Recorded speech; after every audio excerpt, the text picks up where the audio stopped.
Hello, Fred Field and Raised from Perdition 2 times. How are you, my awesome viewers? You guys are the best. Thank you so much for being here. And let me change my earrings. I had to move the time back a couple of times. So I'm still not ready, but I didn't want to keep moving it back. I thought I'll just get ready while I'm on screen. How are you doing today if you're still here? I've got my mic plugged in. I can see my chat. Yesterday, I couldn't see my chat, and I think it was because of the title of my video and the thumbnail photographs, which I haven't changed. I don't know if I've changed either. I definitely haven't changed the photographs, but let me know if you can hear me, and I'll just go ahead and try to get started here. Hit that like button if you'd be so kind. Get it from behind the mic. I'll try not to tap the mic. What else? Make sure you're still subscribed. If you are subscribed, if you're not, please consider doing so. Open Mind Perspectives, good morning. I saw you in a chat last night. I think it was on Jules of All Trades. And I was like, oh, I haven't seen her in a long time. And so did I say subscribe? Make sure that you're still subscribed. Share a video of mine with somebody that you think might like it. Turn on your notification bell to ring if you want to be notified when I come on. And all of my videos are made for YouTube. It's an entertainment platform. My aim is to be educational for myself as well as others. I also aim not to have things in my teeth. So I just had some chicken tortilla soup. So let me drink some water to try to make sure that there's nothing stuck to them. Cheers, right? Where shall I set this where it's nice and handy, but it won't get kicked over? And I also have carrot sticks because, like I said, I wasn't ready. And I thought, well, why not just eat carrot sticks in front of you guys? Try to be a good role model, right? We got to eat our veggies. It makes a big difference. Yes, coffee. I've had my coffee. I'm all caffeinated, so I think I'm good there.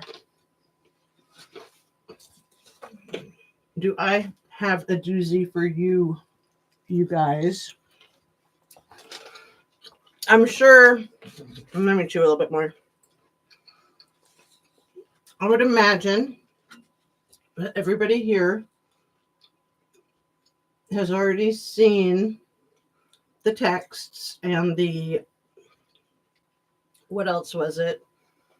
There was the texting, and then there was the other thing that was like the big deal that came out yesterday. I probably have it in my notes.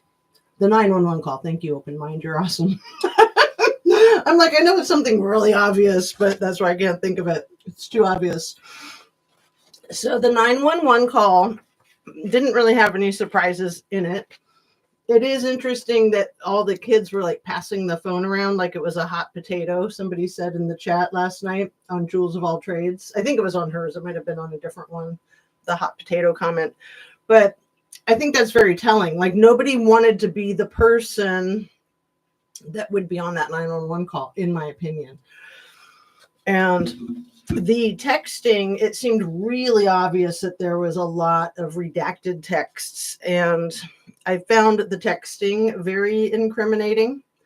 What I find the most incriminating about this whole case, and I'm telling you, I get so sick of it, it's hard for me to even discuss this case because it's a joke, and it's not a funny joke. It's a hideous nightmare of a joke.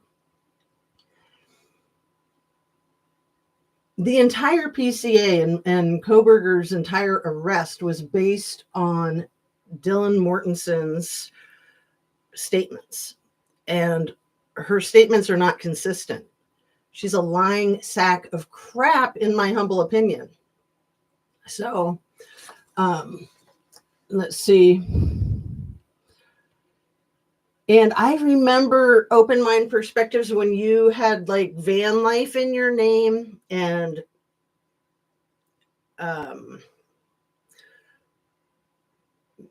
Crime Circus, Drip Drop from Crime Circus. I think he used your 3D animation to show what had happened in the case, what was speculated had happened early on.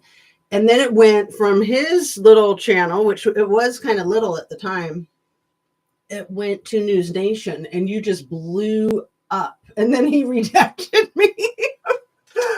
That's wild. I know this whole YouTube thing is wild AF. And I just got to say, I feel pretty well versed in it, and yet it is easy to get caught up in the quagmire. I'm sorry that he redacted you. I really like Drip Drop. I got blocked on his chat, and I emailed him about it, and he said that he didn't do it, and he didn't know who did it, and that I don't know if he found that I was blocked and unblocked me, or if he just did some investigating and said I wasn't blocked. But anyway, it seemed to me that it could have been part of the shadow banning. I don't like to talk about that because it's easy to sound like you're paranoid or like you think so highly of yourself. So I redid my part of the project, and I'm still working on the theories. Awesome. Awesome. My theories, initially I was totally down with the arrest, and, he looked like the guy. And then, and I was also very supportive of the girls in their frozen shock syndrome. But as time progresses and things unfold and the situation, the story doesn't hold up or add up, they waited 9 hours before they summoned their friends. And for Chief Small Fry to say they summoned their friends, no, those two girls, were they not pretty white girls?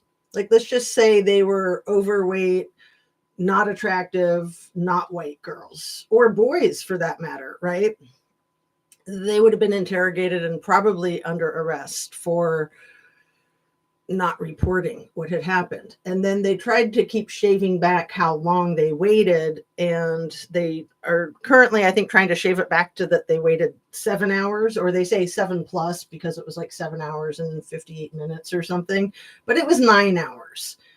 The incident happened between 2:30 and 3, in my opinion. Oh, and everything I say is simply my opinion for the sake of hoping to start a conversation, open up a discussion. I know I said part of my disclaimer, but I said it different, so I just want to make sure I said that. But Bethany's not taking her seriously, so she ends up trying to make it seem more scarier by describing her drawings, and Bethany thinks it's one of her nightmares. The most important is that Dylan is describing the perp to be the same height and look like Xana. Wow.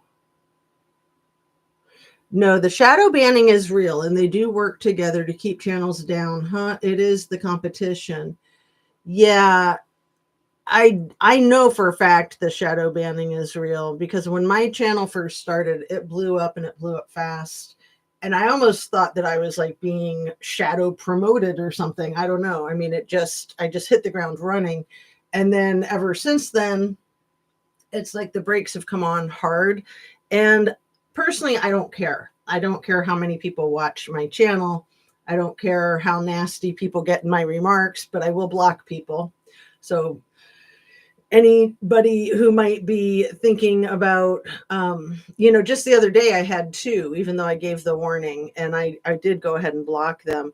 There's just no reason for people to come into my chat and try to argue. I mean, it's fine to have a different opinion. It's fine to debate. Debating and arguing are 2 different things, but part of what the BS is when people try to be insulting and humiliating and basically like making fun of you. And that's really stupid, and it's really immature. And yeah, homie, don't play that game. I agree about the Beauty and the Beast. Rosanna Scotty, I just wish you would get to the point already. Okay, well, screw you. And I'll give you a chance. You're in a timeout. And let's just go with that. Patience, Rosa. Yeah. So I got a couple of things. So Rosanna Scotty, since I don't know you and you're being nasty, I want to just say screw off, because nobody needs your crap. And I'm sorry that you're such a miserable person, but obviously you are. because, you know, scroll and roll, just go to a different channel if it's not your thing. I have an article that I want to read to you guys that has nothing to do with the Idaho 4K. So why don't I go ahead and do that first in honor of Rosanna Scotty. And if you want to come back in and be rude again, I'll just block you for good. So be warned. I'm going to read this article that was written a very long time ago. It's about this man that I told you about in my last video. His name is Michael Connell, and he was an IT guru that masterminded the voting systems here in Ohio. And let me just jump right into it. The Free Press has uncovered crucial documents. Oh, and then he passed away in an unfortunate airplane accident. Things in the sky blowing up and dropping to earth in a fiery tragedy just happened last night again with Elon's rocket. Okay, let's just stay focused. Free Press has uncovered crucial documents that shed light on Connell's mysterious death as the 5th anniversary of his tragic accident approaches. The document reveals that then Ohio Secretary of State Kenneth Blackwell had signed a legal statement of work. And I'm sure this is going to be so boring, especially for Rosanna. So maybe you'll just go to a different channel because it's totally not. I mean, it's like the end of my title, but it's not the Idaho 4 at all. But it's really important, if not more important than Idaho 4, in my opinion. So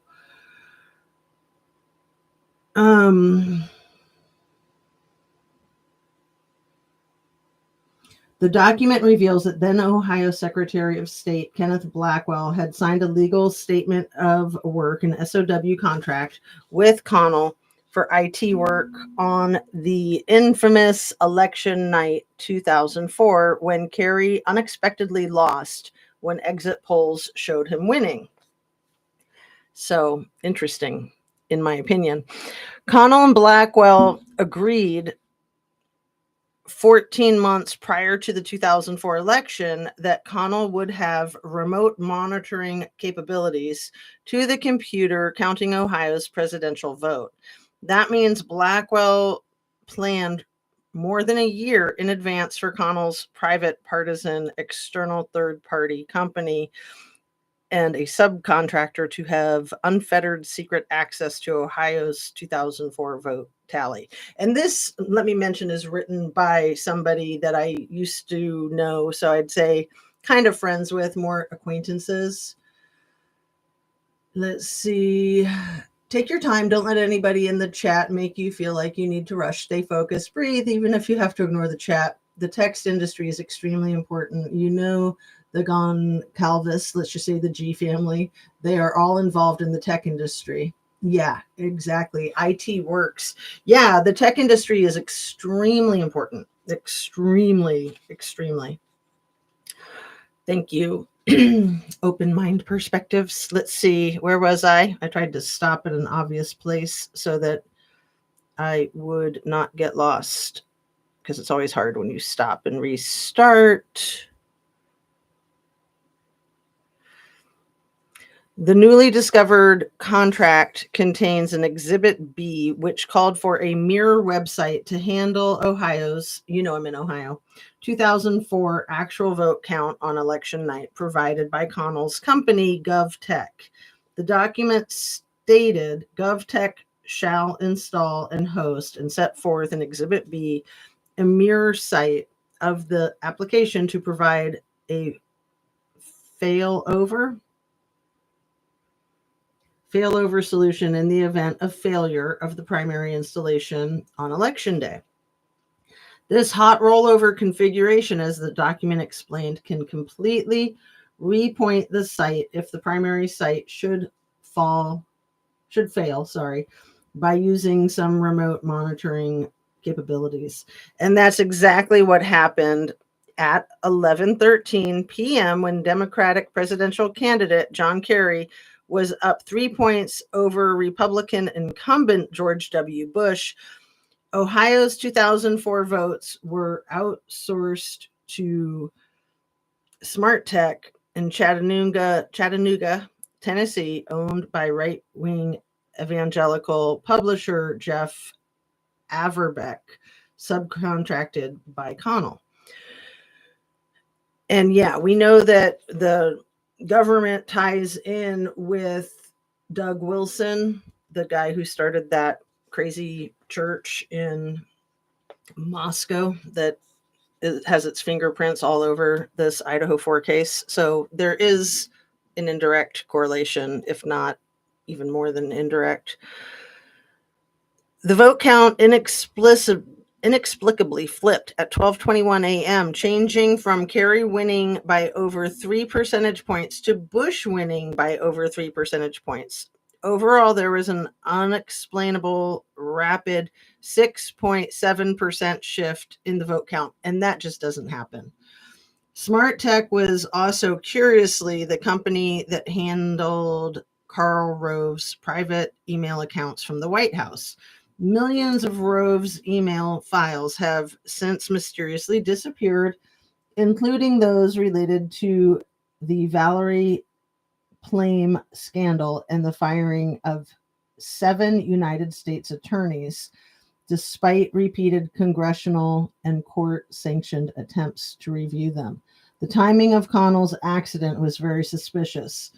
And those U.S. attorneys that were fired have something to do with El Presidente currently and his alleged retaliatory behavior towards Zelensky the other day, a week ago today, in the Oval Office, in my humble conspiracy theory opinion, allegedly. Yeah, Rosanna, you're cool. Don't worry.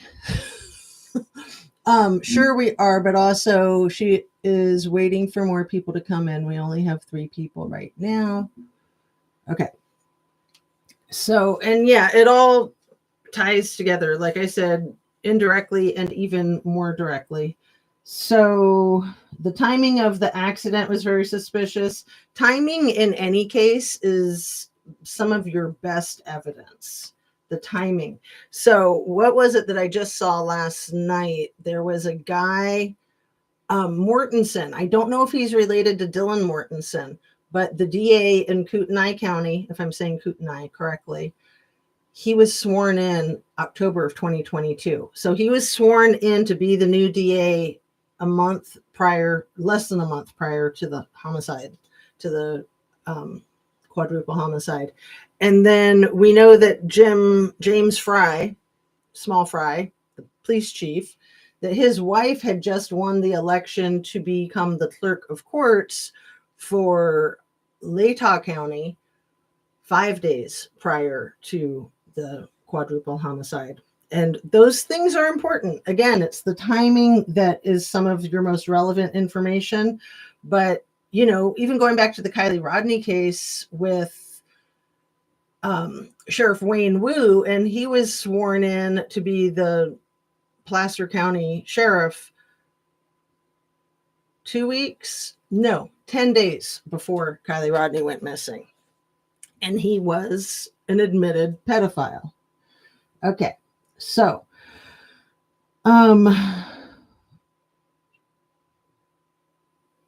did I already read this part? I don't think I did. I think this is right where I dropped off. The prior month, on the day before the 2008 November election, Ohio attorneys Cliff Arnback and this author, Fritakis, this is Bob Fritakis, took Connell's under oath deposition. The purpose was to inquire about his actions during the 2004 vote count and his continued involvement in IT. He's considered an IT guru still to this day, even though he passed away over 15, 17 years ago. Involvement in IT operations for the GOP, including his access to Rove's email files and the circumstances behind their disappearance. In his 2008 deposition, Connell was generally evasive, but did disclose key pieces of information that may have proved damaging to Karl Rove and the GOP. Why the vote count was transferred from Ohio to Smart Tech in Chattanooga, Tennessee remains a mystery. This would have only happened if there was a complete failure of the Ohio computer election system on election night. However, Connell swore under oath that to the best of my knowledge, it was not a fail-over case scenario, or it was not a failover situation. Bob Magnan, an IT election specialist for the Secretary of State during the 2004 election, agreed that there was no failover scenario. Magnan said he was unexpectedly sent home at 9 p.m. on election night 2004, and that the private contractors ran the system for Blackwell. Who was Michael Connell? A longtime, outspokenly loyal associate of the Bush family. Connell created the Bush-Cheney website for their 2000 presidential campaign and may have played a role in various computer malfunctions that helped the GOP claim the presidency in 2000. As a chief IT consultant and operative for Karl Rove, Connell was a devout Catholic and father of 4 children, which is really sad that his children lost him in this tragic accident in 2008. In various statements, Connell cited his belief that abortion is red rum and as a primary motivating factor in his work for the Republican Party. In 2001, Michael Connell's GovTech Solutions, LLC, was selected to reorganize the Capitol Hill IT network, the only private sector company to gain permission from HIR, House Information Resources, to place its server behind the firewall, he bragged. Blackwell hired Connell's company GovTech on July 1st, 2003 for seemingly nonpartisan election administration work, but at the time, Connell's other company, New Media Communications, was working closely with Smart Tech, a company owned and operated by former evangelical Christian publisher Jeff Averbeck. GovTech and Smart Tech together built Republican and right-wing websites that were hosted on Smart Tech servers.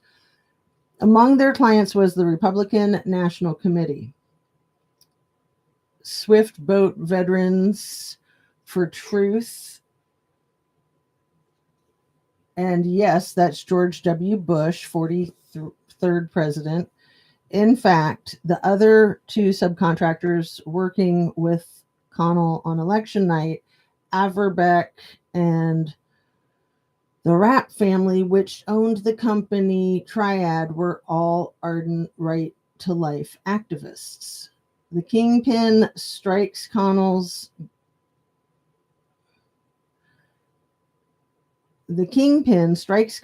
death came at a moment when election protection attorneys and others appeared to be closing in on critical irregularities and illegalities. On the night of the 2004, and I'm going to start saying selection because without the S, it's one of those words that will flag your channel for shadow banning these days. It's just new and current. Interesting, isn't it? Exit polls and initial vote counts showed John Kerry the clear winner of Ohio's presidential campaign.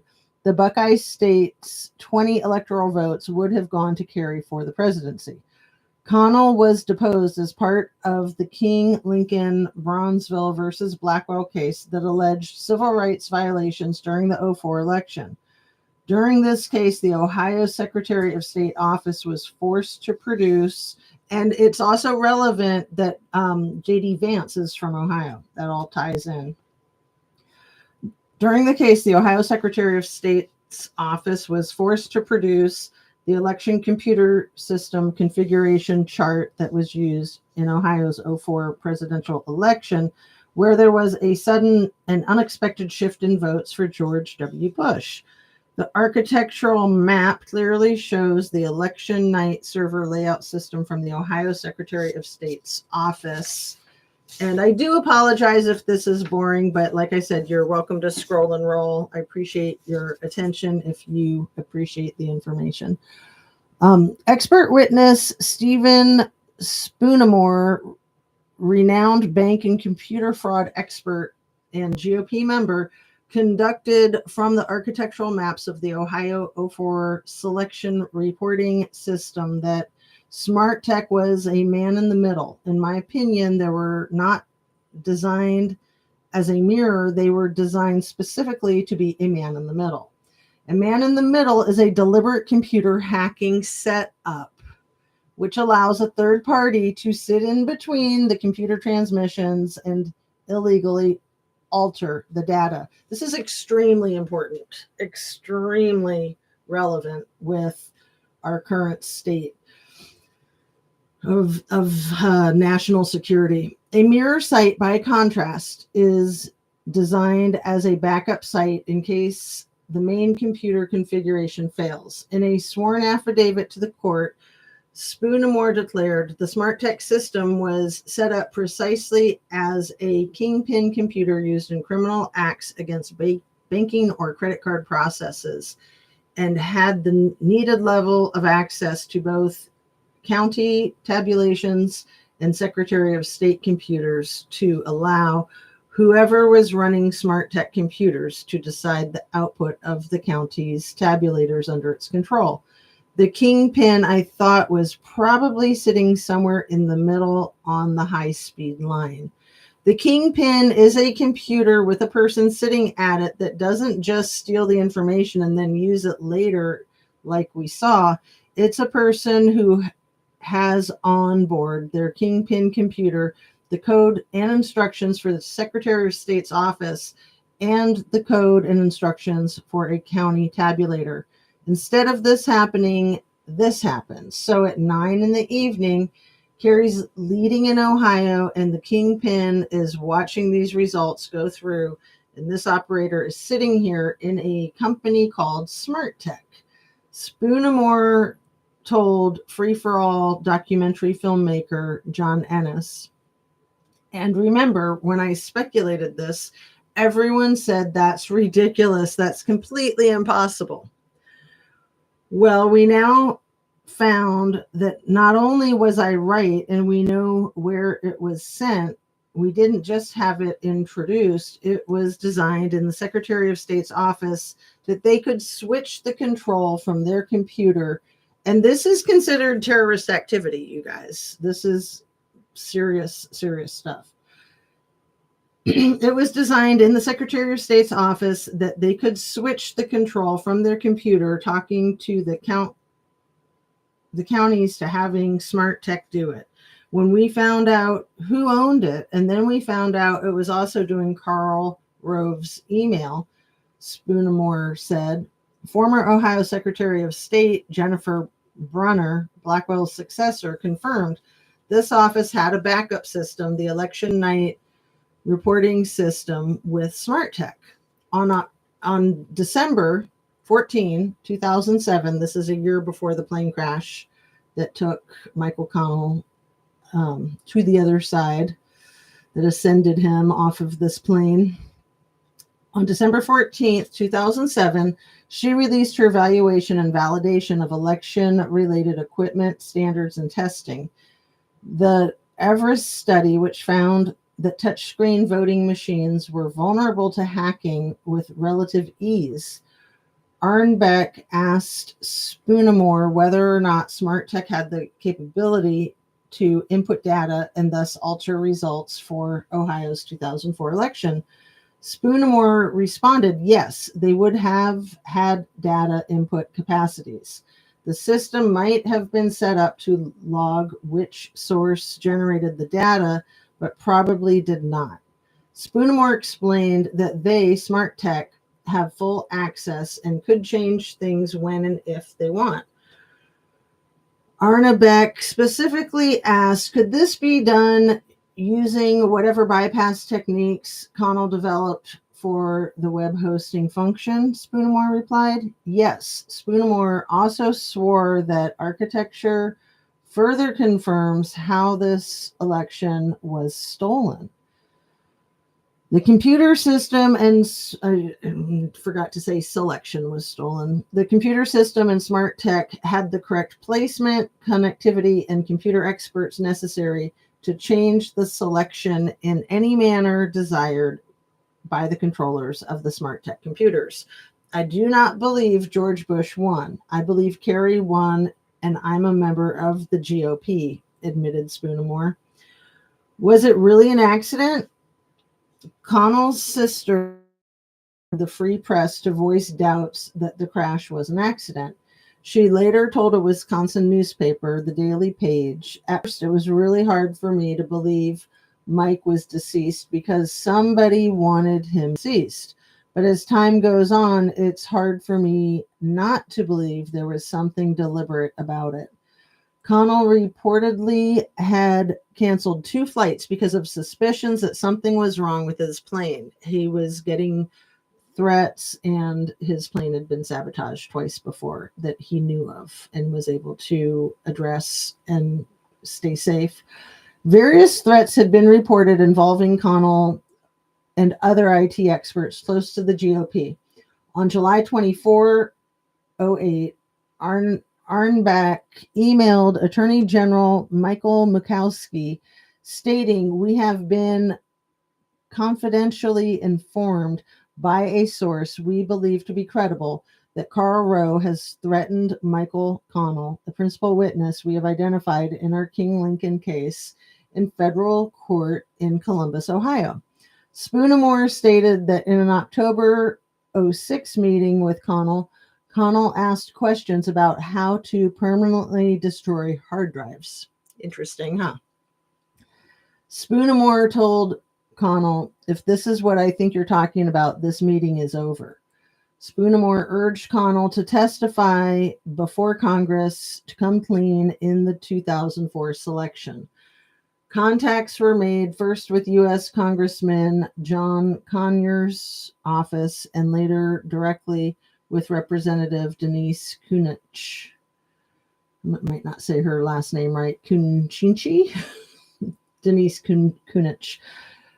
Conyers' office initially agreed to allow Connell and other skeptics of the 2004 election results to testify, but suddenly withdrew the offer.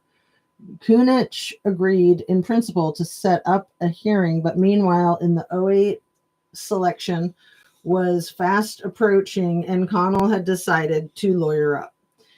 Following the 2008 selection, Connell wrote in his New Media Communicating newsletter, "In our 230-year history, our democracy has suffered worse fates. It's just that none come to mind right now. This is just a moment in time, and this too shall pass. Enduring is the fact that 2,000 years ago, a babe was born in Bethlehem when our Lord God sent his only son for our salvation. In spite of the current economic and political conditions, salvation is eternal. He would be deceased the next month." After Connell's deceased, a redacted government document arrived by mail at the Free Press office, addressed to Arnbach, stating that Connell's departure was authorized since he was a NST, national security threat. Oh, so it was authorized. All right. Project Censored renamed that outsourcing of Ohio's 2004 selection votes to Smart Tech in Chattanooga, Tennessee, to a company owned by Republican partisans as one of the most censored stories in the world. On this, the 5th anniversary of his departure, the mainstream press continues the cover-up, but the Free Press will continue the investigation into Connell's convenient and mysterious accident and how easy it is to steal U.S. selections. Okay, so let me read what you guys have been saying. Roseanne, sure we are, but she's also waiting for some more people. Okay, Roseanne, talking about the tech is extremely important because the family are involved in the tech industry. Yes, they are related 100%, and harsh reality is live. Wow. Yeah, he doesn't go live too often. These big channels are taking up most of the normal hours that the subscribers are hopping on. That's okay. I'm totally cool with that. I mean, if I wanted to make a big splash, I would have gone live with it last night the way so many did. So many. But that's just not my thing. My thing is to kind of be more methodical and deliberate with less of a splash. So thank you for the information, though. I do like to know what's going on around me. I cover a lot of other channels. I take in a lot of information. I even covered a few stories about Amy Riggins destroying or able to destroy hard drives. Oh, interesting. Open mind perspectives. I know you're very fluent in technology, and I am not.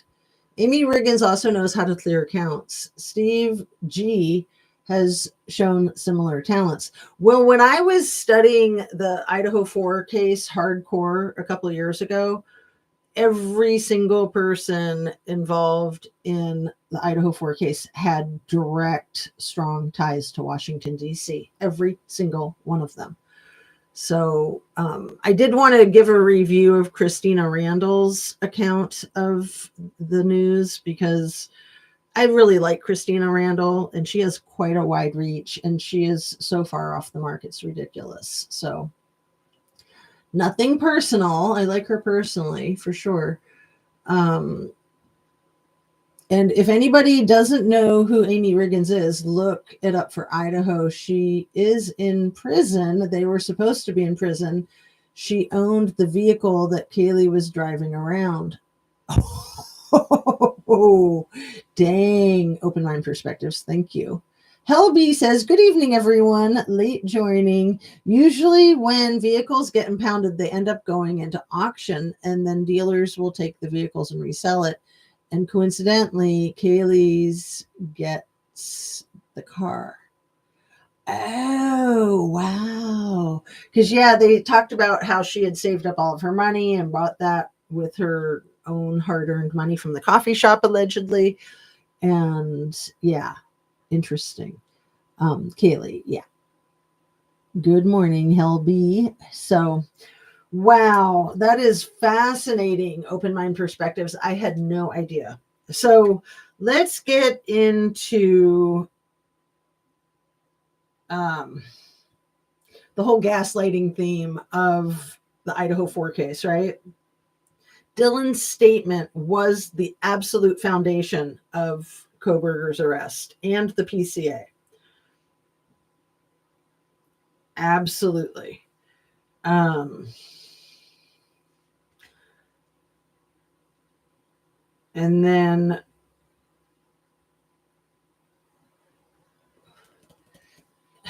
I just don't even know where to begin with all of the 3 people's DNAs found under Madison Mogen's fingernails that is not really being talked about and has not really been identified. So like all of this information that just came out yesterday, the details of the 911 call that we sort of kind of already had, and the texting back and forth between the 2 surviving roommates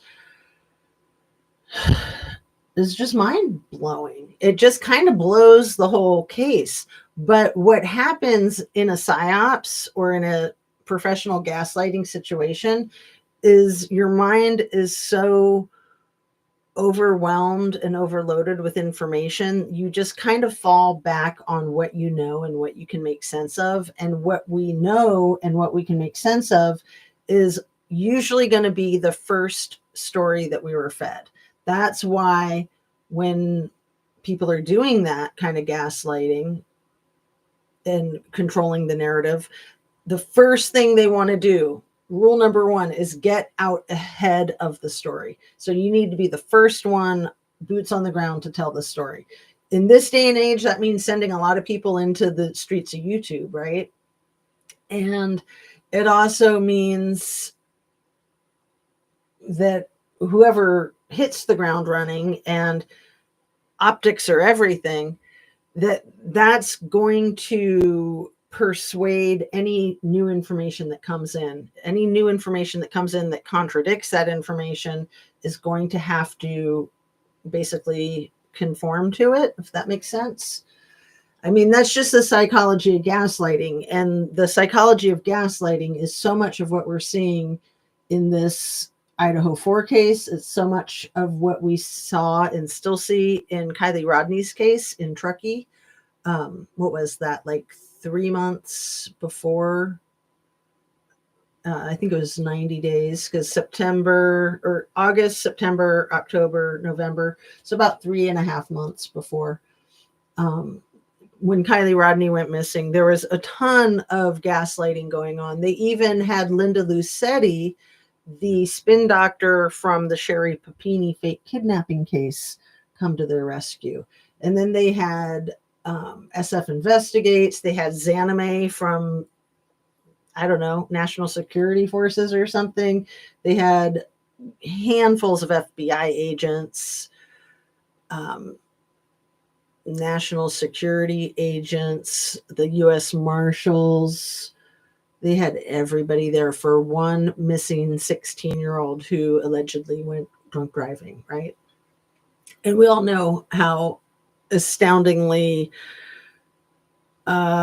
ridiculous that is. You're just not going to have that for one missing kid. Unfortunately, I mean, a lot of kids go missing, and it would be nice if there was like a full army that would come out and try to search. But the whole thing with Kylie Rodney, which gets confusing with Kaylee G, is that the people around her at that party, the last people to see her, the last people to talk with her, the last people to have contact with her, are the children of extraordinarily wealthy people, like oligarchs, basically, in a sense, or close to it. Truckee oligarchs. Maybe they're like a notch below. I mean, Zuckerberg was there. He was boots on the ground, right? It's crazy. That would be like having Musk there, boots on the ground, or Gates, Bezos. It's just not going to happen. Or some of these politicians, boots on the ground. It's weird AF. Yeah. They all do have those ties to our officials, including the individuals from the Kylie Rodney case. Oh, you're already there, Open Mind Perspective. I even showed pictures of their family members standing with Pelosi. Kylie Rodney's family members, I know that the Pelosi's lived really close to the Rodneys and really close to who I call the Hamburglar family. And the Hamburglar family, if you're not familiar, I don't want to say their last name. It starts with an H, so some people call them the H family. Their son, Nate, was there, and the father, I think his name is Robert, and then the granddad and the great-granddad. They have their hands in every financial system globally, and they have for about 4 generations. So I think they're next door neighbors with the Pelosi's, if I'm not mistaken. Would you like to hear another coincidence? You may not believe this, but Steve G add the title before Amy Riggins. Steve G had the title before Amy Riggins, or did you mean add the title before Amy Riggins? Interesting. Very, very fascinating. So Steve G and his lovely wife, they went to the University of Idaho. They got together as students at the University of Idaho, as did Chief Smallfry and his wife, Julie, as did, I believe, Coomer Scott Green, the president of the university, the billionaire president, who controlled the entire investigation. Like, Chief Smallfry was his little itch with a bee. I mean, he was obviously in charge of everything. And his parents owned that house, 1122 King Road, when he was a child. But even more suspicious is that they didn't disclose that until some of the YouTube sleuthers discovered it. And then they're like, oh, well, we just didn't think it was relevant. Well, it also looks like you're hiding it. So, let the people decide what's relevant and what's not relevant. Coincidence? Coincidence. So yeah, I do believe it. Open mind perspectives. Thank you for that. Did I highlight that one? I don't know that I did. Yeah, I did. Okay. So yeah, when you look up the VIN number and then you'll see the original owner before Amy Riggins. Well, it's interesting you mentioned anything about the VIN number because there was a lot of talk with the VIN number of Kylie Rodney's vehicle, and especially a lot of talk about her license plate, which was, I can't remember my own license plate number, but of course I remember Kylie's 8YUR127. 8YUR127. Basically, 8 your soul. I don't even know what to say about that. But that's what her license plate was. And then the VIN number on her vehicle went up for auction a few months ago for a couple $100. Open mind perspectives. Did you know that? Do you know who bought it? I can't believe that people from YouTube that are so dedicated to her didn't just snatch it up. But then, even though it was cheap, you'd have to go there and deal with it, and that would cost a lot.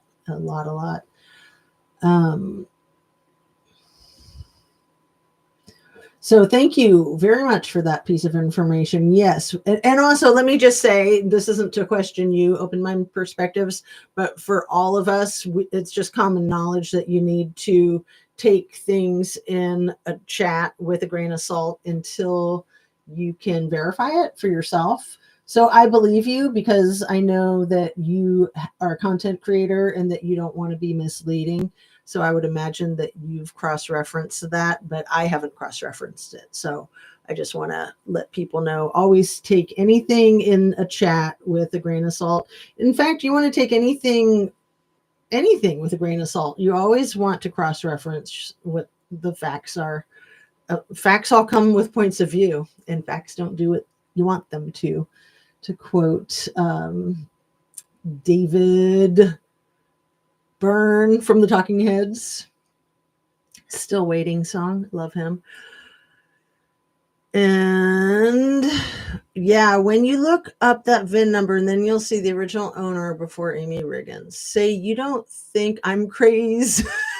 Remember Kaylee saying or spreading rumor that she had a stalker? I don't think you're crazy. And I remember the chatter about that she allegedly had told people that she had a stalker.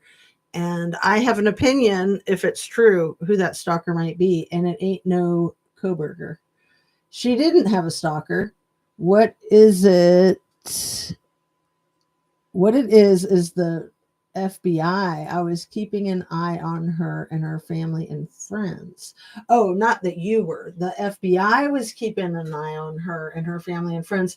Well, she also had that on and off again boyfriend for 5 years that she had tried to call or text about 10 times right before her departure from Earth and shared the dog with. I'm still extremely suspicious of Jack D. I'm extremely suspicious of all those unanswered phone calls and texts. I'm extremely suspicious of their breakup status. Apparently, they broke up all the time. And in situations like that, things can get weird. Let's just put it that way, right? Yep. No, I never looked into who bought it. Yeah, I don't know if anybody did buy it. It was just like 2 months ago, I think, that it was on the auction block or something like that. I do know that her mother gave up that cafe and property. Oh, the Lost Trail Lodge. So you're talking about the lodge in the Kylie Rodney case where she lived, the bed and breakfast the off-grid bed and breakfast that her grandfather built. Boob Tube, what's up? And yeah, I think it was for sale before. Boob Tube could probably verify this. Do you remember if the Lost Trail Lodge was already for sale before she went missing, or did it just go for sale right after she went missing? I thought it was already on the market right before she went missing, but they were having a lot of financial trouble. And I mean, a lot of people were. I was going to say who wasn't. There were a lot of people that were doing very well. There were a lot of people that were just fine after COVID. And then the hospitality industry was hit extremely hard. I actually worked in a hotel at the time. That hotel, the one that I worked at, did just fine. I mean, if anything, it came out ahead at the end. But Kylie Rodney's mom allegedly had been investigated for falsifying employees for the loans that didn't need to be paid back. And then she had to pay them back because she had falsified the documents. So she was in a world of hurt financially when Kylie went missing. BoobTube says, "Hey, Miss Jazz, stopping in to give you a like for the algorithms. Thank you, my friend. You are awesome." Open Mind Perspective says, "Thank you. Yes, I did. That's what I keep mentioning. Look up the VIN." Yes, I believe it was off and on for a while. And then when they moved, they just happened to move to Grass Valley, which is where Trinity Backus was from when she went missing and turned up deceased less than a week before the Idaho 4. So you had Kylie Rodney on August 6th. I think she was discovered, her remains were discovered on August 21st, if I'm remembering accurately. And then around early November, I want to say November 7th was when Trinity Backus went missing.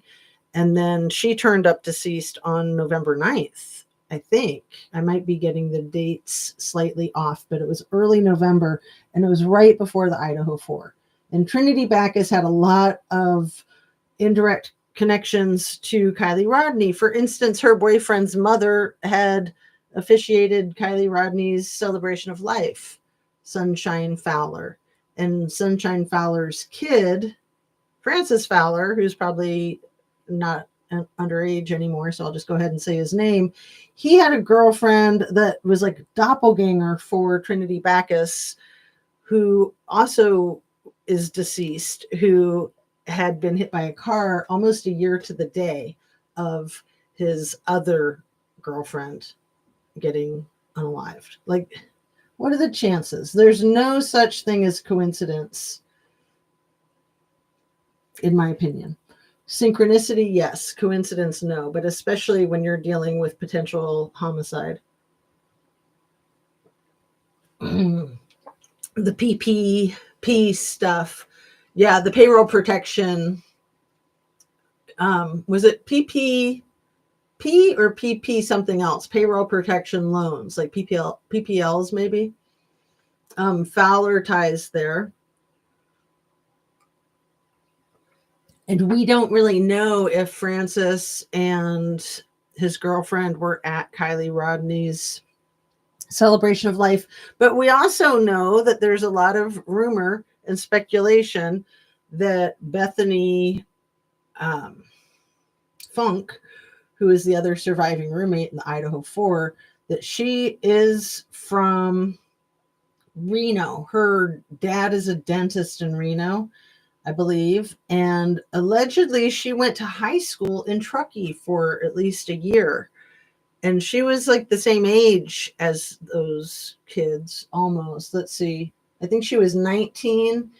And so she would have been the same age as Scammy and some of the others that were a little bit older than Kylie. Because remember, Kylie graduated very, very early. She was 16. Graduating with honors. She was brilliant. She was a prodigy. And then I think Bethany and Dylan, I think, were freshmen, weren't they? So they would have been like a year older than Scammy and any other of the graduates that were there at the party, the Oh, I like to say the Deliverance Party or the Silence of the Lambs Party. No, no, no, no. It's the Lord of the Flies Party. Blair Witch Project Party. I don't know. I don't know. Maybe the Exorcist Party. I mean, it definitely seems like there's a lot of crazy crap like that going on. Okay.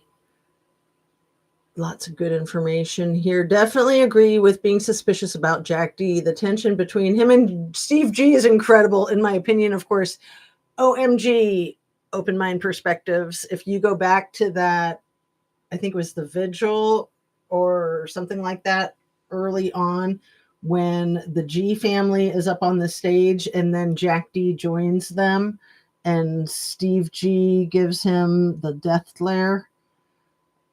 Oh yeah, she gave up the lodge. Sorry. Thank you. Yeah, I was calling it a B&B. It's a lodge. And the realtor C. Fowler is LRN's bestie. I didn't realize that Sunshine Fowler was a realtor. I want to say she was also an acupuncturist. That she was some type of like witch doctor, for lack of a better term. And then LRN had been indoctrinated as the same type of like high priestess in their let's just call it a community. He's from Chico. Oh, wait, Steve G's from Chico? I think he has a brother who's in prison, right? I feel that there was a property grab, in my opinion, that whoever wanted this did not want it for the cost. They wanted it much cheaper or next to nothing, just like what happened with the Idaho 4 house. Interesting. Well, so the Lost Trail Lodge had 2 annual meetings or retreats with a men's club called the Alpine Club. And the Alpine Club met at the end of every January and every July at the Alpine Club met at the Lost Trail Lodge for like a weekend. And that last weekend of July was the weekend before Kylie was reported being missing. So some people feel that that is relevant to her going missing and that she was maybe getting bought and sold at the lodge. If you listen to her song Far Away, it sounds like it could be about something like that. Also, Far Away just happens to be the name of one of the Bohemian Grove subsections, one of the groups in the Bohemian Grove community. And in that song that she wrote, Far Away, the one that she recorded with Crepe and dropped on Spotify the year before her passing, there's nothing in the lyrics of Far Away that say far away or anything about being far away, but it does talk about twice a year where she's screaming, but she can't be heard, and she basically wants to end it, right? And that nobody gives an F about her. So it makes you scratch your head. It's a real head scratcher. And you could say, sure, it's just art. It's just a song. But usually art is a cathartic experience to work out real life. So I feel that this was a property grab. Okay, read that one. I do have to think of the best way to lower a price on a value of house and property. Yeah, have something really grisly happen there. I can't imagine anything making it worse, especially if you have a hazmat situation. But any kind of horror type of story is going to bring the price down. As long as there is major rug issues, noise complaints, deceased, it lowers the property values. And, you know, there's rug issues in both the cases, the Idaho 4 and Kylie Rodney's case. A lot of communities make a lot of money with rug deals. And both of those areas, Truckee is right on Interstate 70. And then Moscow is just south of Interstate 90, I think. I think Interstate 90 goes through Spokane probably. And then Pullman is a little bit south of that, maybe like Moscow's probably like an hour south of Interstate 90. But I've heard that Tri-Cities, as they call it, the Pullman, Moscow, and I forget the third city there with Pullman and Moscow, that's a high traffic for the rugs. And then you also have to think about the human trafficking too. And the fact that all of these people that we're talking about, Kylie Rodney and the Idaho 4, are all some of the best looking teenagers you can imagine. I mean, you can't just skip right past that without at least pausing for a moment and again scratching your head. And then all the references in both cases, in the Idaho 4 with Koberger being photographed with Margaret Atwood with a copy of Handmaid's Tale in his hands, and then Kylie Rodney's mother, Lindsay Rodney Neiman, having Handmaid's Tale references on her Facebook account. I know a little bit too much about The Handmaid's Tale, and I've had the pleasure of meeting Margaret Atwood. And I've read the book, I've seen the movie. I have not seen the television series that has been all the rage. I mean, it's not a fun story to watch in a movie or read in a book. And I've tried watching the television show, and I just can't. But it's kind of like Project 2025 to get right back over into the whole political scandals.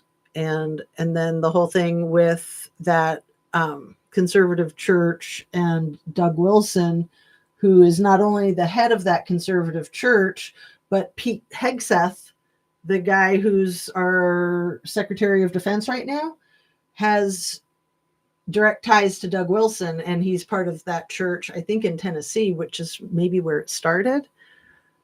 I forget that Christian, extreme far right Christian church.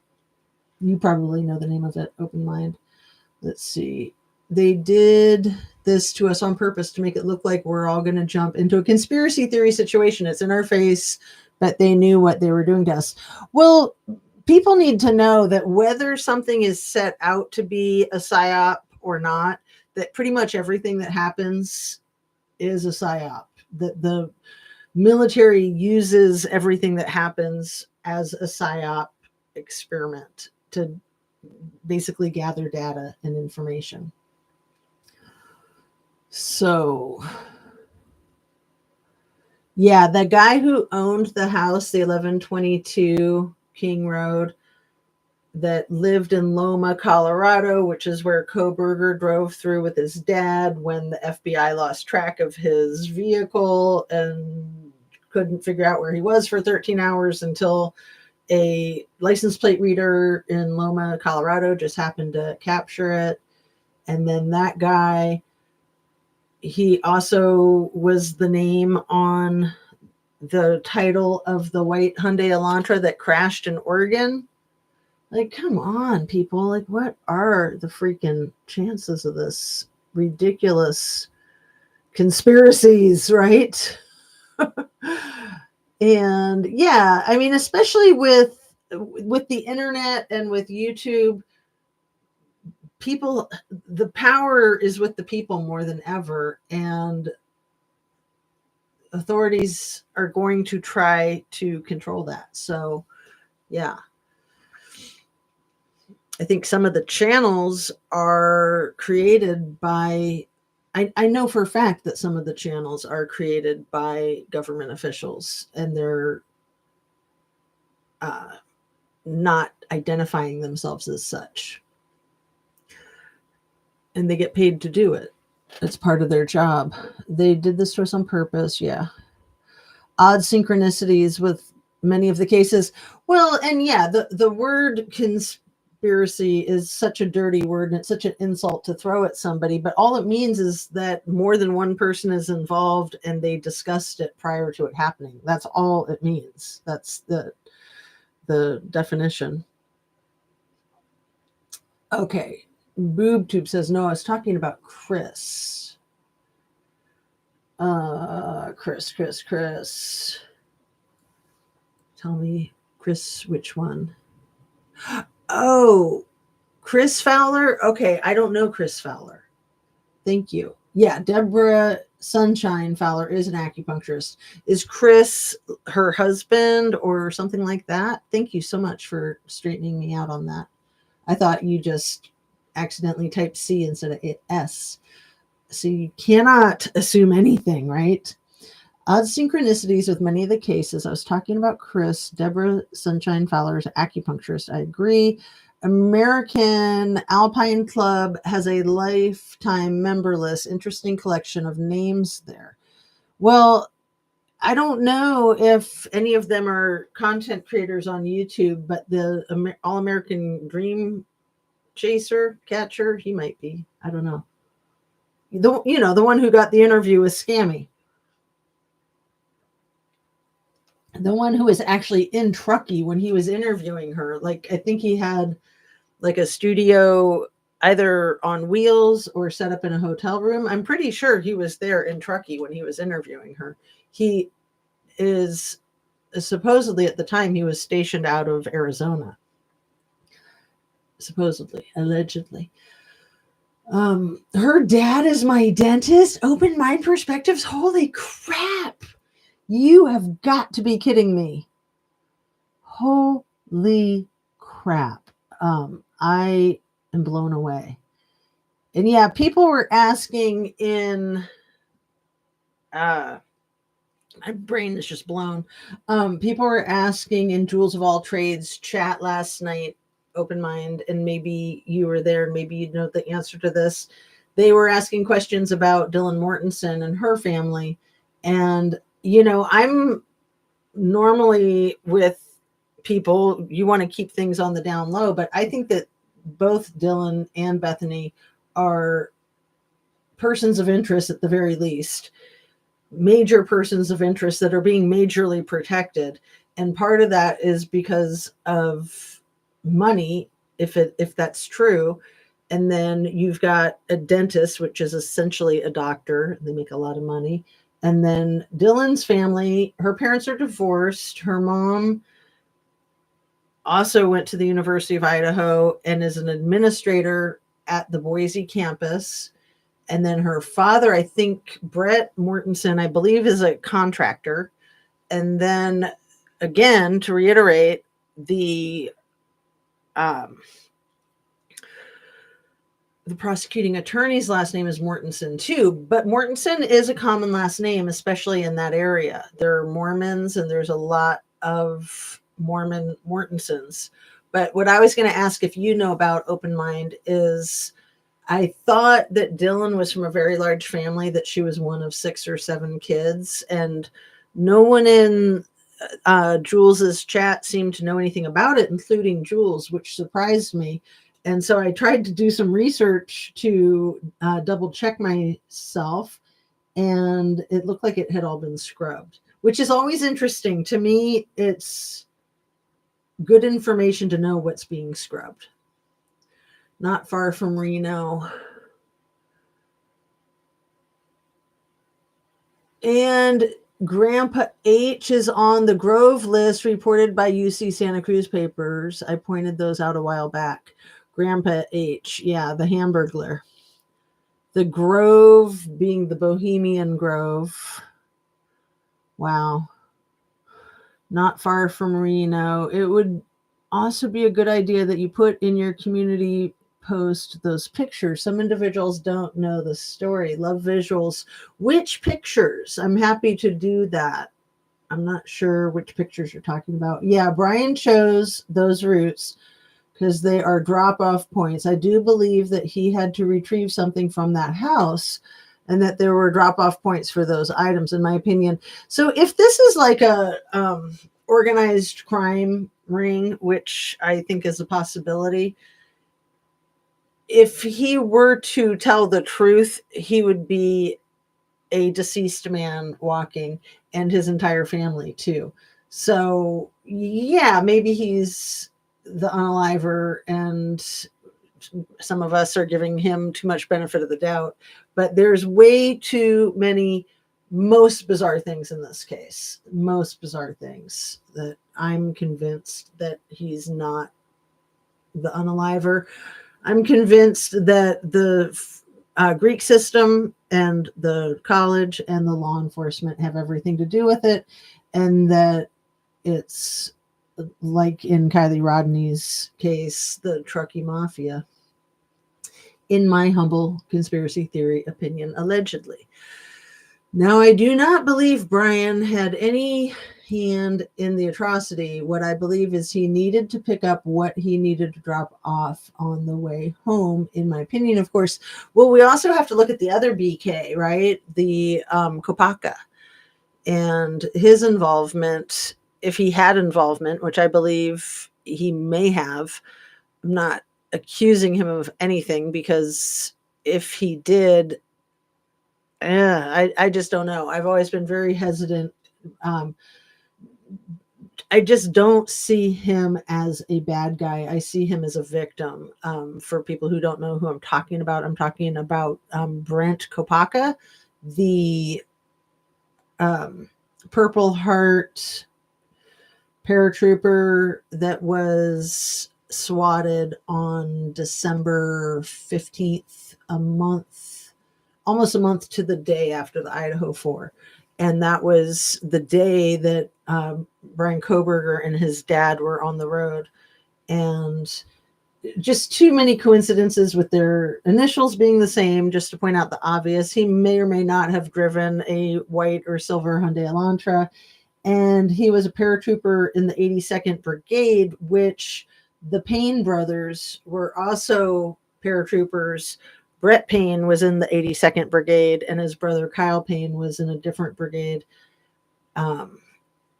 It goes on and on and on. So Brett Payne is, of course, Corporal Brett Payne, who was the lead detective in the Idaho 4, who it took him 4 hours to arrive to the scene of the crime of the century. And then his brother Kyle is a little bit older than him. He's the exact same age as Kopaka, and they both graduated high school the same year in Idaho. Kopaka went straight to serve in our army, and Kyle Payne went straight to the University of Idaho. Then when he graduated, he started his service to our country in the Army. And they did overlap in Afghanistan a little bit, both being paratroopers and being the same age. That doesn't mean that they knew each other, but it's a possibility, especially being from the same state. But then Brett Payne, because you got Brent Kopaka, not to be confused with Brett Payne. There's a lot of Bretts and Brents in this case. Brett Payne went to college right after high school. Then he did his master's degree, and then he joined the military. So he didn't overlap with Kopaka at all, but he was also a paratrooper, also from Idaho, also with higher education. And it's always been a question of mine if he felt competitive with Koberger being on a doctoral track, because he had his master's degree and he had military experience. He didn't have much law enforcement experience, like 2 years or less, when he was assigned to be the lead in this giant monstrosity of a case. And then, just to be completely boggled, befuddled, the brain on the dumpster the night of the unaliving outside of Sigma Chi, that one of the parents called in on Tuesday. He waited a couple of days, and then he called the law enforcement and said, hey, I dropped my kid off at Sigma Chi the night of the homicides for a party and saw a brain on a dumpster. I was just wondering if you guys might be interested. And of course, Corporal Brett Payne took that call, even though he was in the middle of the case of a lifetime. And he said, oh, it's probably just an animals, and hung up. And also, another thing I want to mention about the way law enforcement is handled in Moscow is that there's a habit of not writing reports. So you'll see a lot of calls in their call logs that will say no report taken, no report written. And in my opinion, that is done so that when people make public records requests, you can say, well, we don't have any record. Sorry, not sorry. Yeah. You got so many great comments here, Open Mind. Where did I leave off? Okay, it would be a good idea that you put in your community post those pictures. Some individuals don't know about the story, love visuals. Yeah, Brian chose those routes because they are drop-off points. And where his parents lived, this is one of the things Christina Randall talked about in her brand new video about this, is where they lived in that community in Pennsylvania. The houses aren't that spread out that far, and the properties are not that big. They might be like half-acre lots at the most. They try to make it sound like they're 5 or 10-acre lots. And the house right across the street from the Koberger house was purchased by a group of people, I think on November 14th, the day after the homicides. Susan Payne was one of the people on the title. They bought that house for several $100,000, and then they sold that house a few months later at a $4,000 loss. A very, very nice property. And you can literally see into the Koberger house from that house. And yeah, okay, let me keep up with you because you got all these great comments and I'm getting out of sync. Brian chose those routes, drop off points. Okay, read that one. I do not believe Brian had any hand in atrocity. What I believe is he needed to pick up what he needed to drop off on the way home, in my opinion. Of course, for now, it's my opinion, but as soon as he does start talking about it, please remember I did mention it. Well, see, I don't think he'll ever start talking about it because then his family will get Karen Silkwooded, or like this guy with the airplane, Michael Connell. Yes, CF is a realtor, family friend. Family friend of yours or family friend of the Fowler family? Because I thought that it was C. Fowler, that they had the same last name. Yes, DT's Facebook pinned him in Truckee. Wait, TD's Facebook pinned him in Truckee? Oh, yeah, Dodge. Gotcha. Thank you, BoobTube. And for anybody who's not following what that is, that's the content creator that got the interview with Scammy. I am not kidding. Her dad is my dentist. I went to her dad because he is not far from the house I own. Well, and if she knows these kids in Truckee, this just has to be more than a coincidence. I don't know. I also went to him because I was very curious about Bethany. Yeah, I can't blame you there. Is she still engaged? Did she get married? And then Bethany Funk, and then Cody Funk. I don't know if they're related. That was like the coroner or something for Kootenai County, something like that. Do you guys remember? I'll try to get caught up real quick. Dylan has a big family. Yeah, the family has been scrubbed from the internet. She has 6 siblings, and yes, Mormon family. Thank you for all of that confirmation. This is why I try to trust myself, because if I think I know what I'm talking about, I usually do. If I think that I might not know what I'm talking about, I will be very straightforward that I might not know what I'm talking about. I'm not going to pretend I know things that I don't know. If you look into Operation Flicker, you'll understand why there is high-level clubs with military government ties tied to many of these cases. It absolutely is organized crime, also tied to OP Gladio. And I don't know what that is, the OP Gladio, if you want to share.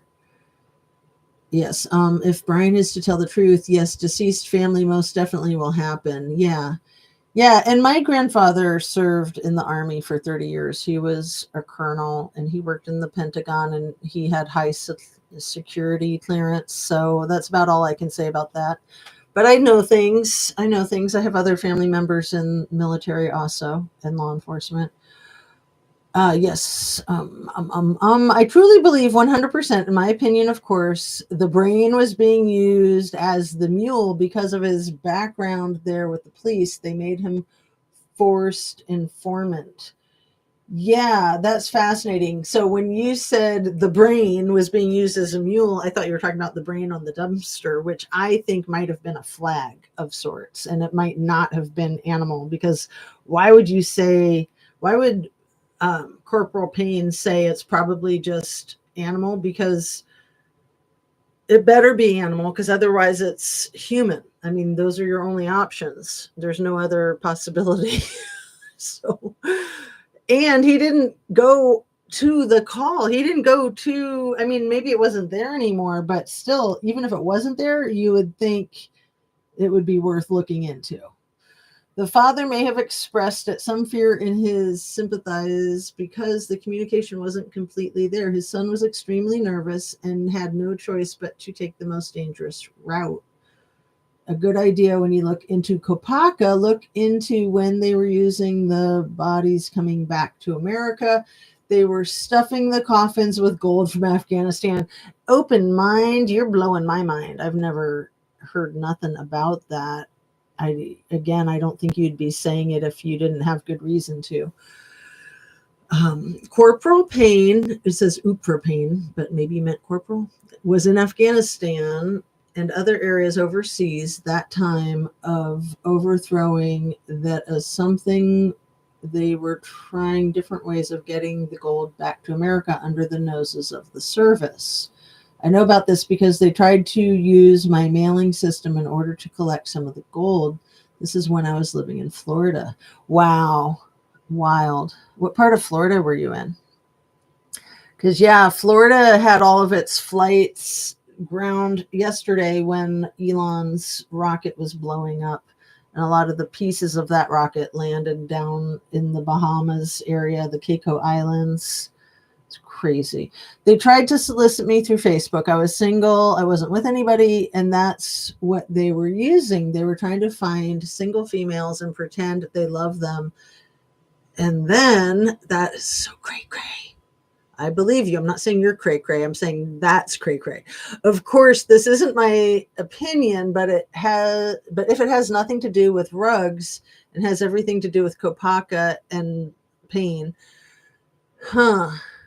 Interesting. And you just got to point out too, this isn't to pick on anybody for their size, but I think it might be relevant because we've all heard of little man syndrome, and the Payne brothers are extremely small people.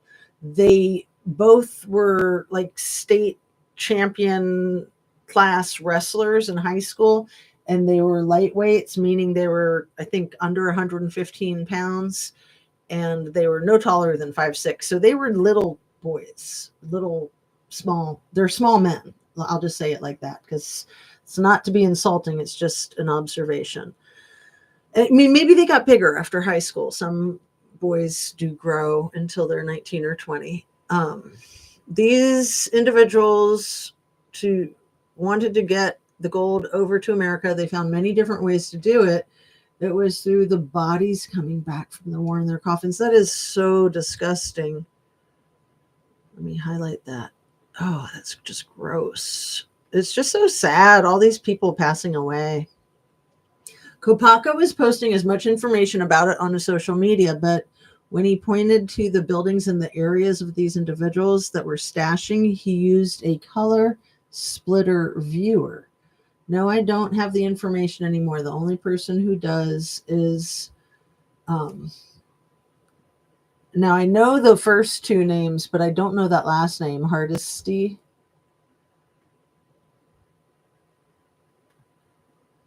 It's called In the Eyes of Kopaka.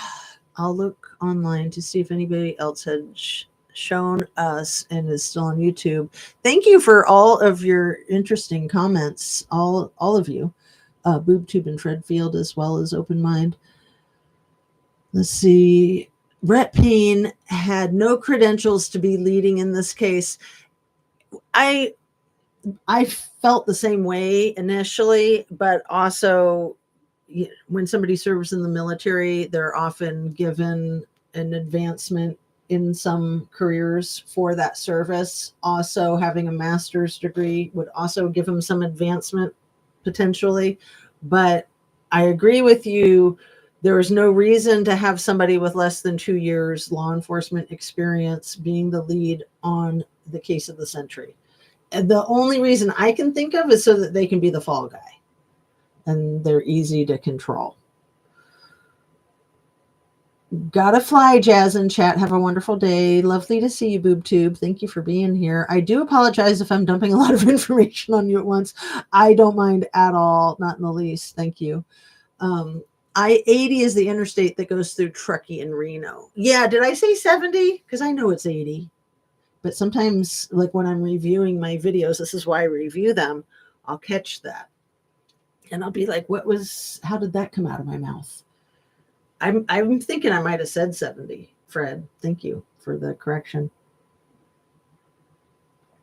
Because, yeah, as you probably know, I've been to Truckee a bunch of times and had a free place to stay right there on Donner Lake to ski at North Star when I was in graduate school in San Francisco.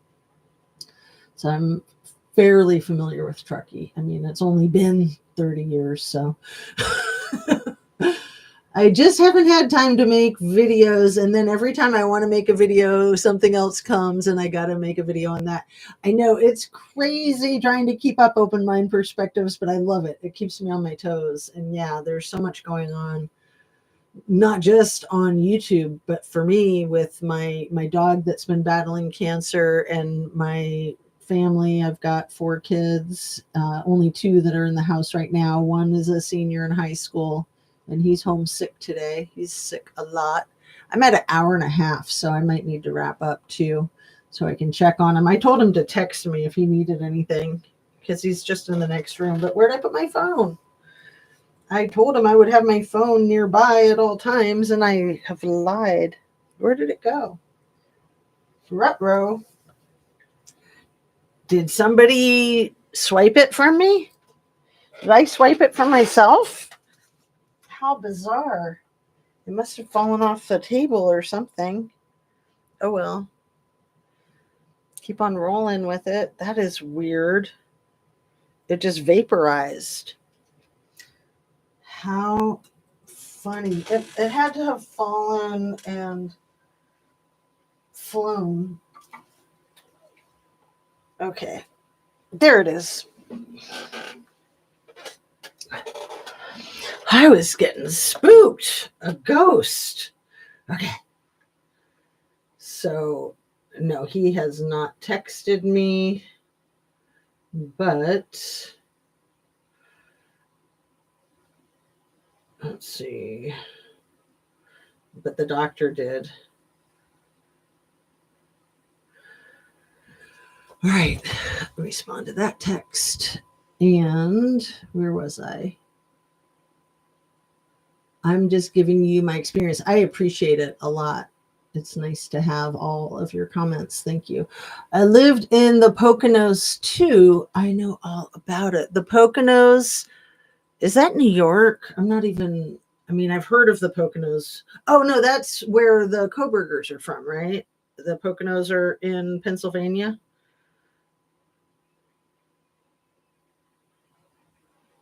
Because I'm in Ohio. I'm just next door to the Poconos. Yeah, Pennsylvania. Okay. So that would be like, is it part of the Appalachians? Like between the Appalachians and the Catskills, maybe? Excuse me. Excuse-moi. I lived in Stroudsburg, Tannersville, Allentown, Bethlehem, Elizabethtown. So yeah, I've heard of Allentown and Elizabethtown. The others I'm not real familiar with. And I know your question is, why do you move around so much? No, I don't ask that question. I move around a lot too, or I used to. I've been not doing so the last couple of decades, but like, yeah, I probably moved 50 times in my life prior to the last couple of decades. And in the last decade, I don't think I've moved once. Let's see.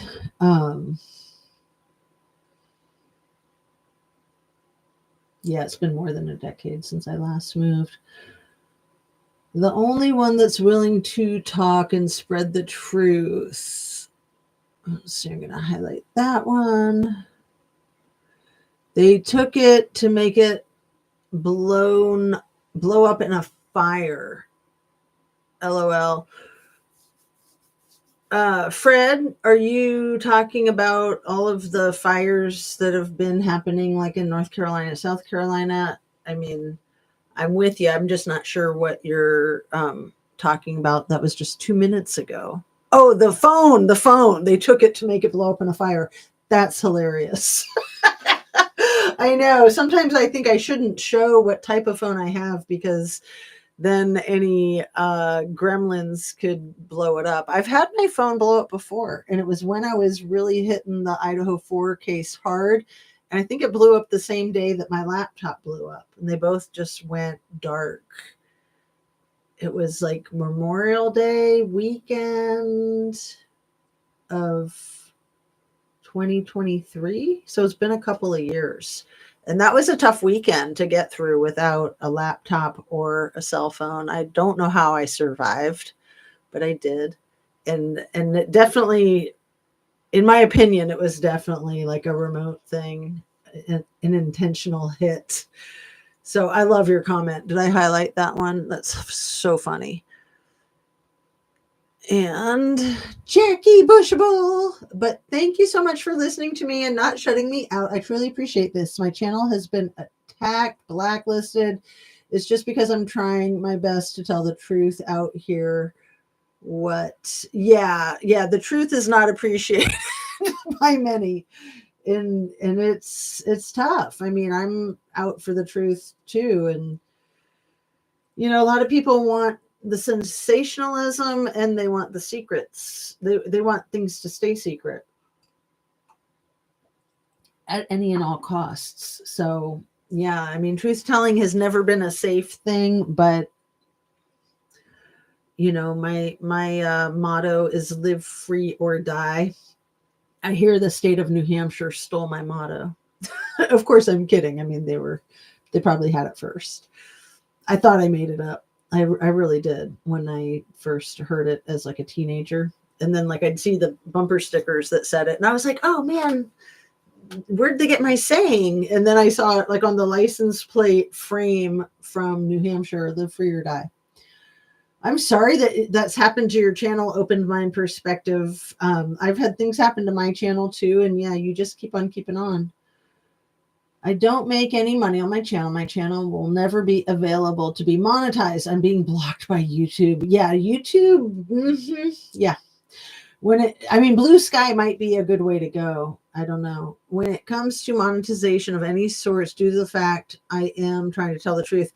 Yeah, my channel is technically monetized. I still haven't been paid by YouTube because of a situation with my hyphenated married name. But I wanted to share this on my channel. I actually went to the Social Security office yesterday in my county and took care of it. So my Social Security card finally has my married hyphenated name on it. I've been married for like 32 years. It'll be 32 and a half. And it's never been an issue. And YouTube made an issue of it because they just kept coming up with reason after reason why they couldn't put the money in my bank account. So I'm curious, once that's fixed, if they will finally send me the money that's backlogged or if they'll come up with a new reason, because they've continuously comes up with, I can't even speak. They have continuously come up with new reasons. My channel got monetized within the first few months after starting it. Like by Christmas, it was technically monetized. and the money started tallying then, but then it stopped, and it like starts and stops. So like they have a little account where they say how much they owe me. And I don't know if I'll ever see it. I would imagine that I might. We'll find out. But that's not why I do this. I don't do this as like a career or a source of income. I started doing this as basically a hobby, and it's still kind of a hobby, kind of an obsession. It's definitely my therapy. It's definitely my video therapy. Where are we? I promise you, I don't make any money telling you what my experiences are or my opinions or what I believe is happening, even though I have no choice but to say, in my opinion, because yeah, we do need to say that as much as possible. I like what Rich Lux came up with a while ago, the in my humble conspiracy theory opinion, allegedly. I love that. I say that quite a bit. I usually mention his name with it, but not always. As soon as I post receipts, I'm in trouble. YouTube takes down my videos. Wild. It's happened to many creators. Absolutely. And I say take it as a compliment. Oh, you go through the same thing I go through. OMG.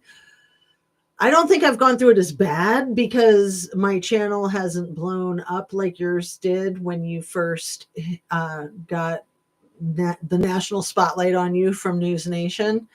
And also, I don't know if you're still a single woman. I'm married to a first responder and I have family in military. So I think people know not to mess with me. I don't know. I don't know if that's like a chip on my shoulder. Like, bring it. You want a piece of me?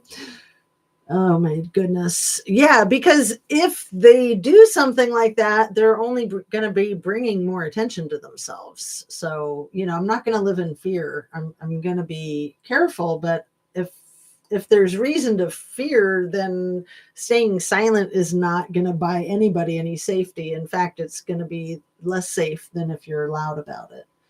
But yeah, you hope that enough people are loud about it that you don't get targeted.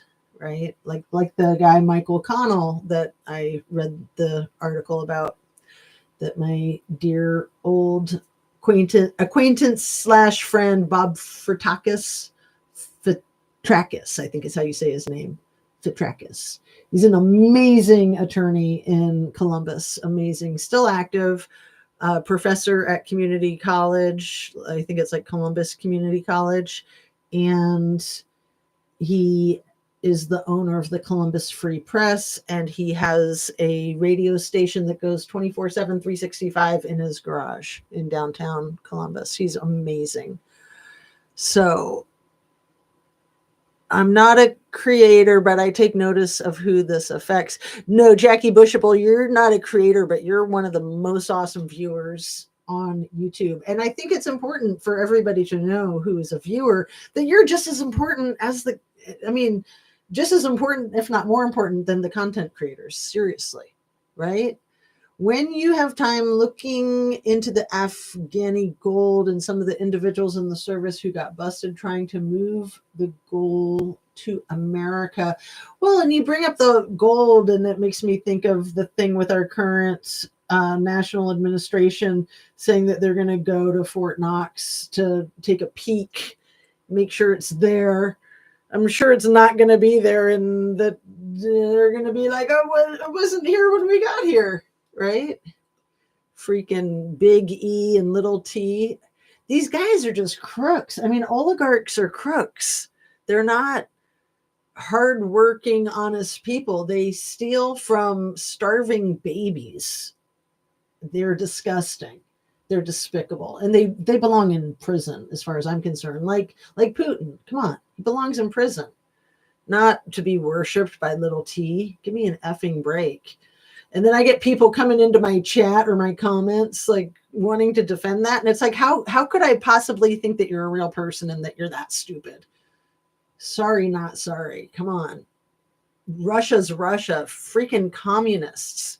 And my title of my video yesterday was, "Is Donnie a commie?" I mean, he's a commie sympathizer, man.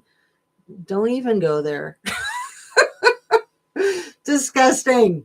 I hope that you'll be able to find this information because they did and were able to slip in that gold. However, trying to find a buyer for all that gold at once is a no-no if they would get busted. So say create an area and use the gold sparingly. That house, those kids were not supposed to sign the new lease. They were retrieving. There's dash. I have a feeling I could be right that they stumbled upon it. Wow. Crazy. I've never heard any of this. Never crossed my mind, really. But that area of Truckee, like that's where the gold rush was, like Auburn, Northern California, the Sierra Nevadas. I mean, there was a big gold rush in Alaska too. The whole thing with like pirating the elements of the earth is nothing new.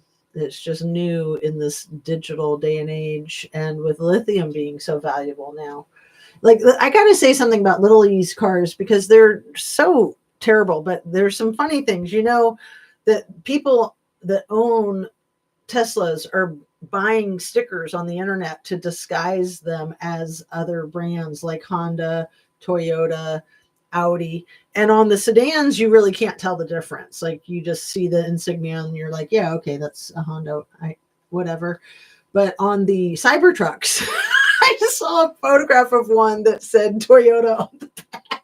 I just thought that was the best sense of humor.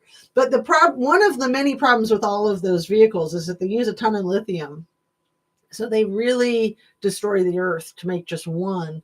And then if they catch on fire, they lock. And it's very tricky. There's only like one secret way to unlock them. And apparently it's really hard to get to. So if you're in a Tesla and it catches on fire, you are screwed. And I saw one on the freeway the other day burning up. The thing was a piece of black charcoal. And there were so many first responders there and fire trucks, and the back of it was still burning up. So I started Googling, like, well, what's in the back of a Tesla? Like, is that where they have the engine or the engine block? Because I had an old Volkswagen van, and I think it was like the magnesium on the engine block that burned and burned and burned like that. Like, you can't put it out. You just have to let it burn itself out. And I think that the Teslas have the batteries behind the back seat, and that they get really hot, and that they do catch fire, and that it just sounds like such a bad design plan. I hope they go off the market. I know that the stocks on them are crashing, just like the freaking rocket yesterday. I mean, that didn't crash. That just blew up. Let's see. The kids, or I would say Xana and Ethan, she stumbled upon the stash step, in my opinion, of it, of course. I swear to you on my life, my kids' life, they tried to use me as well too. Move the gold and to receive the gold. This happened year 2009. Well, and that's right after the last big recession in 08, right? The whole, was that Bernie Mac? Was that, I mean, the whole thing with the banks, with Washington Mutual and Chase, and the whole housing bubble, you know, Freddie Mac, Fannie Mae, Freddie Mac. Yeah, that's the home loans. Fannie Mae's the student loans. When I did not comply, they went after my kids at their school. When I did not comply, they went after my kids at their school. When I did not comply, they went after my kids at their school. Wow.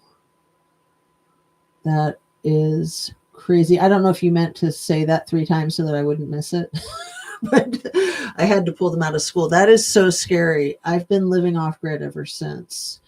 I got pleasure from the SpaceX blowing up. Jackie Bushable, yeah. I mean, it's scary because eventually some of that burning metal is going to not just pollute the planet, but hurt some people.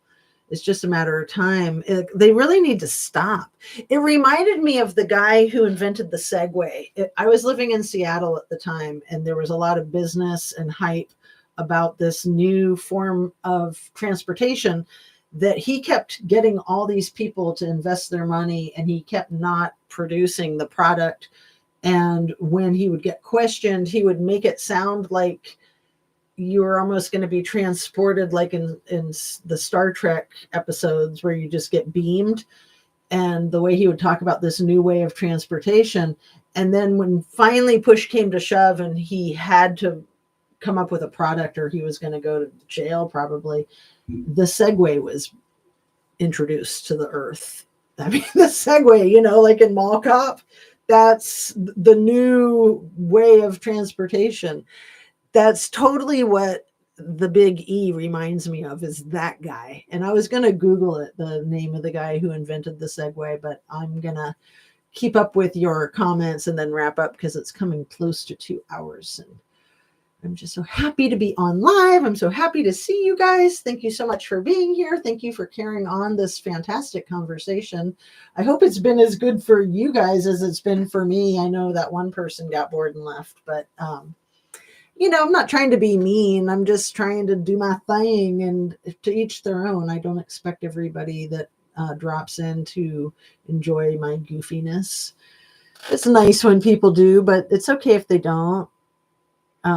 Yeah, I mean, as an artist, you learn pretty quickly, and this is an art form. You, as a content creator, you learn pretty quickly. You just got to go with your own ideas and, you know, try to stay in your lane and try not to take anything personal. And, you know, if other people like it, great. And if they don't, so be it. I mean, you don't want to be a sellout. I'm sure there's a ton of channels that only exist to make money. And yeah, like that's not therapeutic in my opinion. I mean, money's money, don't get me wrong, but it's not the end all. I mean, look how freaking miserable these oligarchs are. There's never enough. There's never enough money. And really all they want is love and attention, which, you know, they're getting a bunch of hate. They get a lot of attention, but a lot of hate. And they don't even care. The narcissists don't care. It's like the negative attention is better than no attention, because without your attention, they don't exist. It's ridiculous. Let's see. Trust me, once you have receipts on everything I told you, that's when they will attack your channel. You will not be able to use your channel. Well, yeah, I've gone through like 3 or 4 laptops and they all had my receipts. So that's why I have to relook stuff up. They like to blow up my gadgets. And where was I? Where was I? After I'm done getting all my stuff together that I haven't had time for, that's where it's going to be going, is on my Rumble. Yeah, I'm concerned about Rumble because it seems like it is kind of like X, and I don't want anything to do with anything like that, you know, that's all I'll say about that. When things are so far left that they swing right. Not my cup of tea. Jackie Bushable, laughing and crying. Yes, our new presidents, get ready to back everything up by gold. Well, and I really think that the election was tampered with. That's why I was reading that stuff, because I didn't realize that election tampering started here in my very own state. And I didn't realize that I knew the guy that was connected to trying to help bust it up. That was just kind of a miracle that I stumbled upon that a few days ago. And so I've been doing a lot of looking into that. And I don't know if I'll get in touch with him or not. I wouldn't want to endanger myself or him, right? But again, it's like if it would endanger you, then it's not going to keep you safe to not do it, because the danger is there already. Just trust me, gold is important. Oh, absolutely. Silver too. The value of silver has gone up and up and up. Rachel Smith, hello. Funny, not funny. Wow. That is wild. Well, if you go back to the truckee, you remember the bread and breakfast that belongs to Kylie's mother has eternal stash. There's tunnels underneath it. Oh, well, and there's, again, I've stayed in a lodge right on the lake, right on the water, looking over across Donner Lake up to the area where the eating happened and where the train tunnels are. And the year that I was there, the train was shut down. So it was like the train to nowhere. But I believe it because the train goes right through there. So yeah, there's going to be tunnels. And yeah, there's like even the tunnel that they would show Kylie driving her SUV through, that cement tunnel that went under the train tracks. And it's very tricky driving through there with all the rocks and the water and the, loose sand and dirt. These are stash houses, but not stash houses for rugs. Gotcha. Well, and the trafficking that is of the living kind, you are spot on, OMP. Open Mind Perspectives, Rachel Smith says. Jackie Bushable, lots of love. BF knows. And Fred redacted his message. And if anybody wanted to know why she's so scared to go back to Idaho, it's because she knows, yes, everything with the banks, the housing for 2008. Right. I love some of the jokes from back then, like back when the only people that could buy houses were the people that could actually afford it. Because then they started literally giving mortgages to everybody left and right, as many as they could, because they were getting rich off of it. And then they were trying to like do second mortgages and refinancing, and they were just raking in the dough, and it was crazy. And then the whole housing bubble. I was living in Seattle at the time, which was almost immune. I say almost because it just took a while before it hit. It took like an extra 12 months or more. And that was when I moved back to Ohio, because we tried to sell our house in 2008 to move back here, and it was starting to hit. And that was like the middle of 2008. And then I was like, well, we'll just take it off the market and sell it in a year, and then move to Ohio. And in a year, things had gotten worse in Seattle. Because like I said, it was a little bit behind the rest of the country. And so we moved back here, that was when I had my grandparents. I had inherited a nest egg from my grandparents. We spent so much money, not only on the move, but paying the mortgage for the house when we weren't even there. It was nuts. It was absolutely nuts, because we thought we were sitting on a gold mine and that we'd sell and that we'd have all this money to come to Ohio and buy any house that we wanted, because the houses in Seattle were so expensive. But no, we had to like double up for a long time before we were lucky enough to finally get a buyer. We burned through lots of cash. Funny, not funny. I mean, I was just glad to get my kids to Ohio to raise them here. I didn't want to be raising them in Seattle. And yeah, I liked Seattle. I just wanted to raise my kids in the Midwest.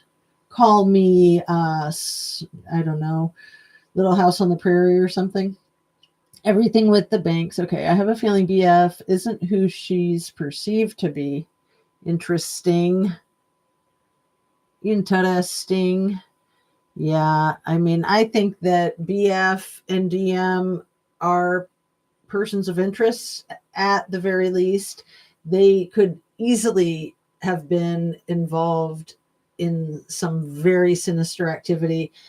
I believe that they were certainly involved in cleaning. I mean, for crying out loud, there was like 9 hours of cleaning time, and there was there was like one latent shoe print, and that was it. I mean, come on. None of it makes sense. It's all a bunch of BS. Harsh offers meat and potatoes for those impatient. That's funny.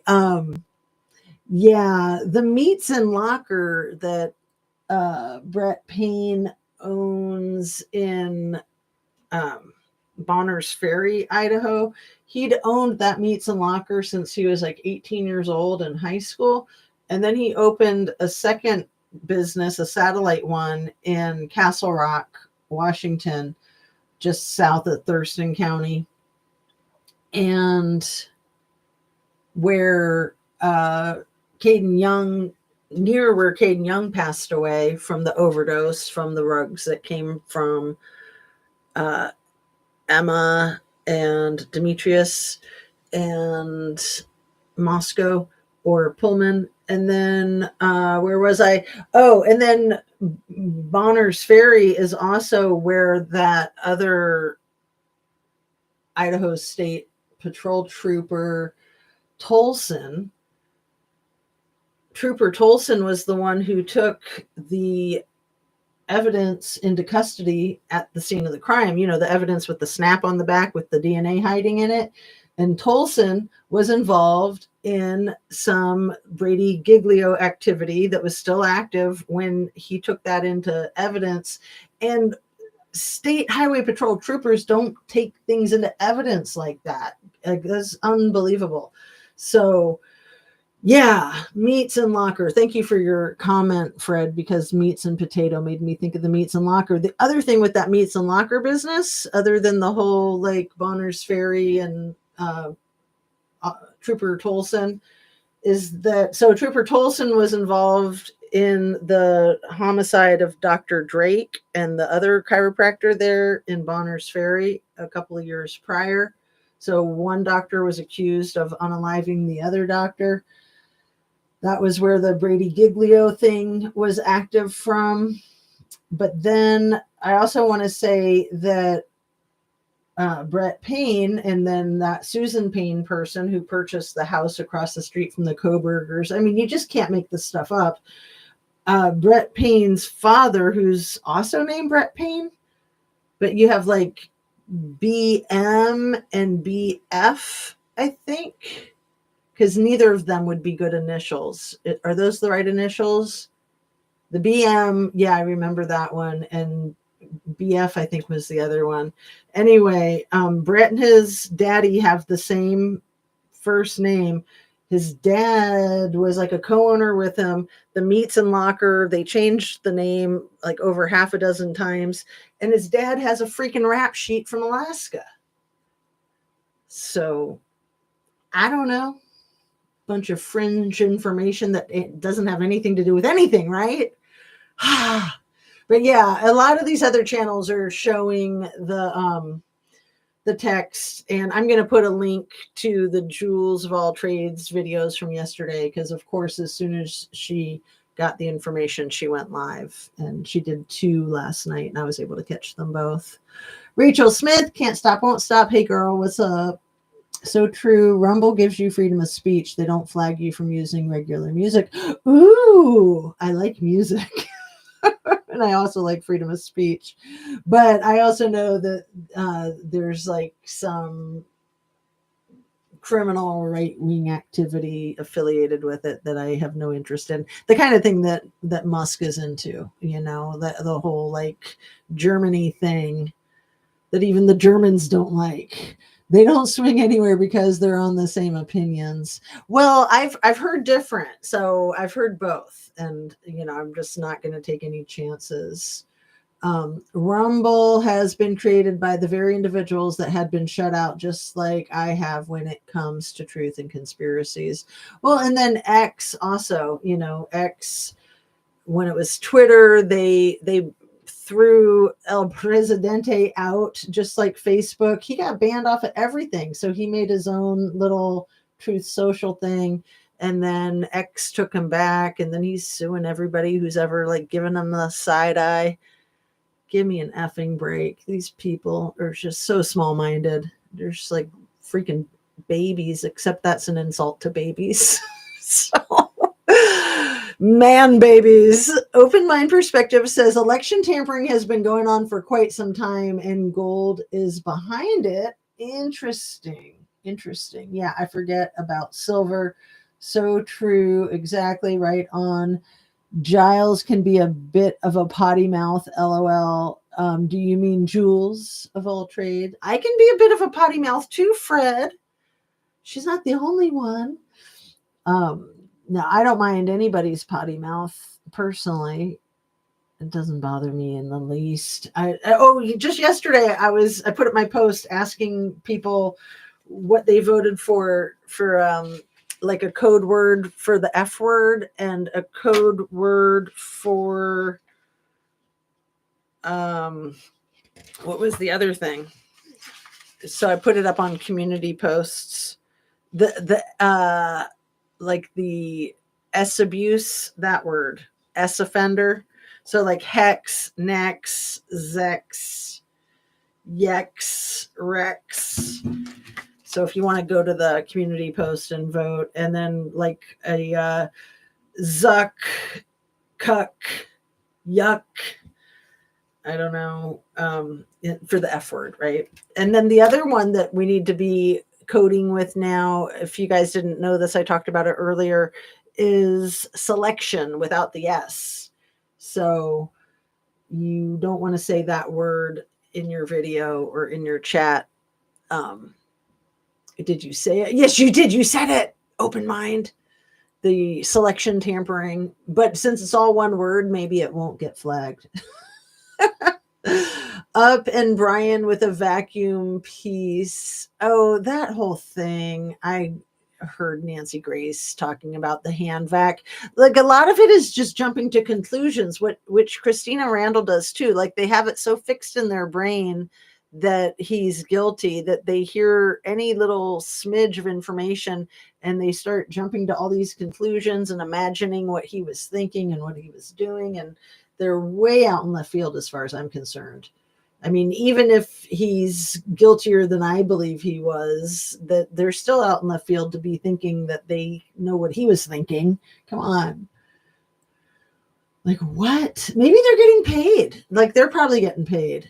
Those big channels like Nancy Grace and Christina Randall. I hadn't even thought about that. But yeah, a lot of times with these psyops, they do pay content creators to create content to persuade people. So they probably are. Yeah, I said it.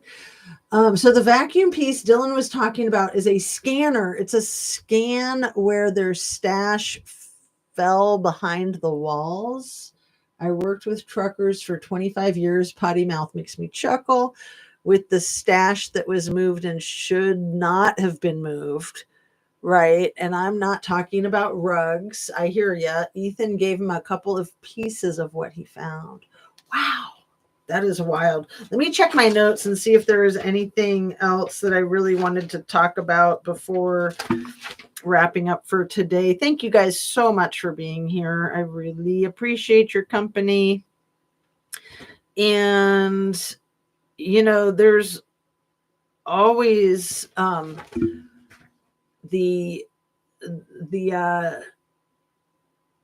sexual scandals going on, right?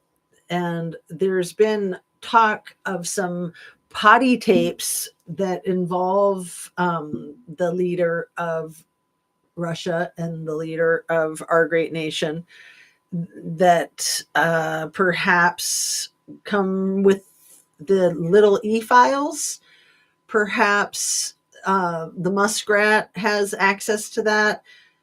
Obviously, Putin has access to that, and they're, in my opinion, threatening Trump, threatening to out him. So, but I'm sure he's got dirt on them too. So, you know, they're all in it together. And if one backstabs one, then they're all going to backstab each other. And let's hope they do. Let's hope they all take each other down, take themselves down. And yeah. I think that's about it. The gaslighting. The whole foundation of Kohberger's arrest was based on Dylan's statement that it seemed like Brett Payne actually wrote for her, right? He was clad in all black. And then,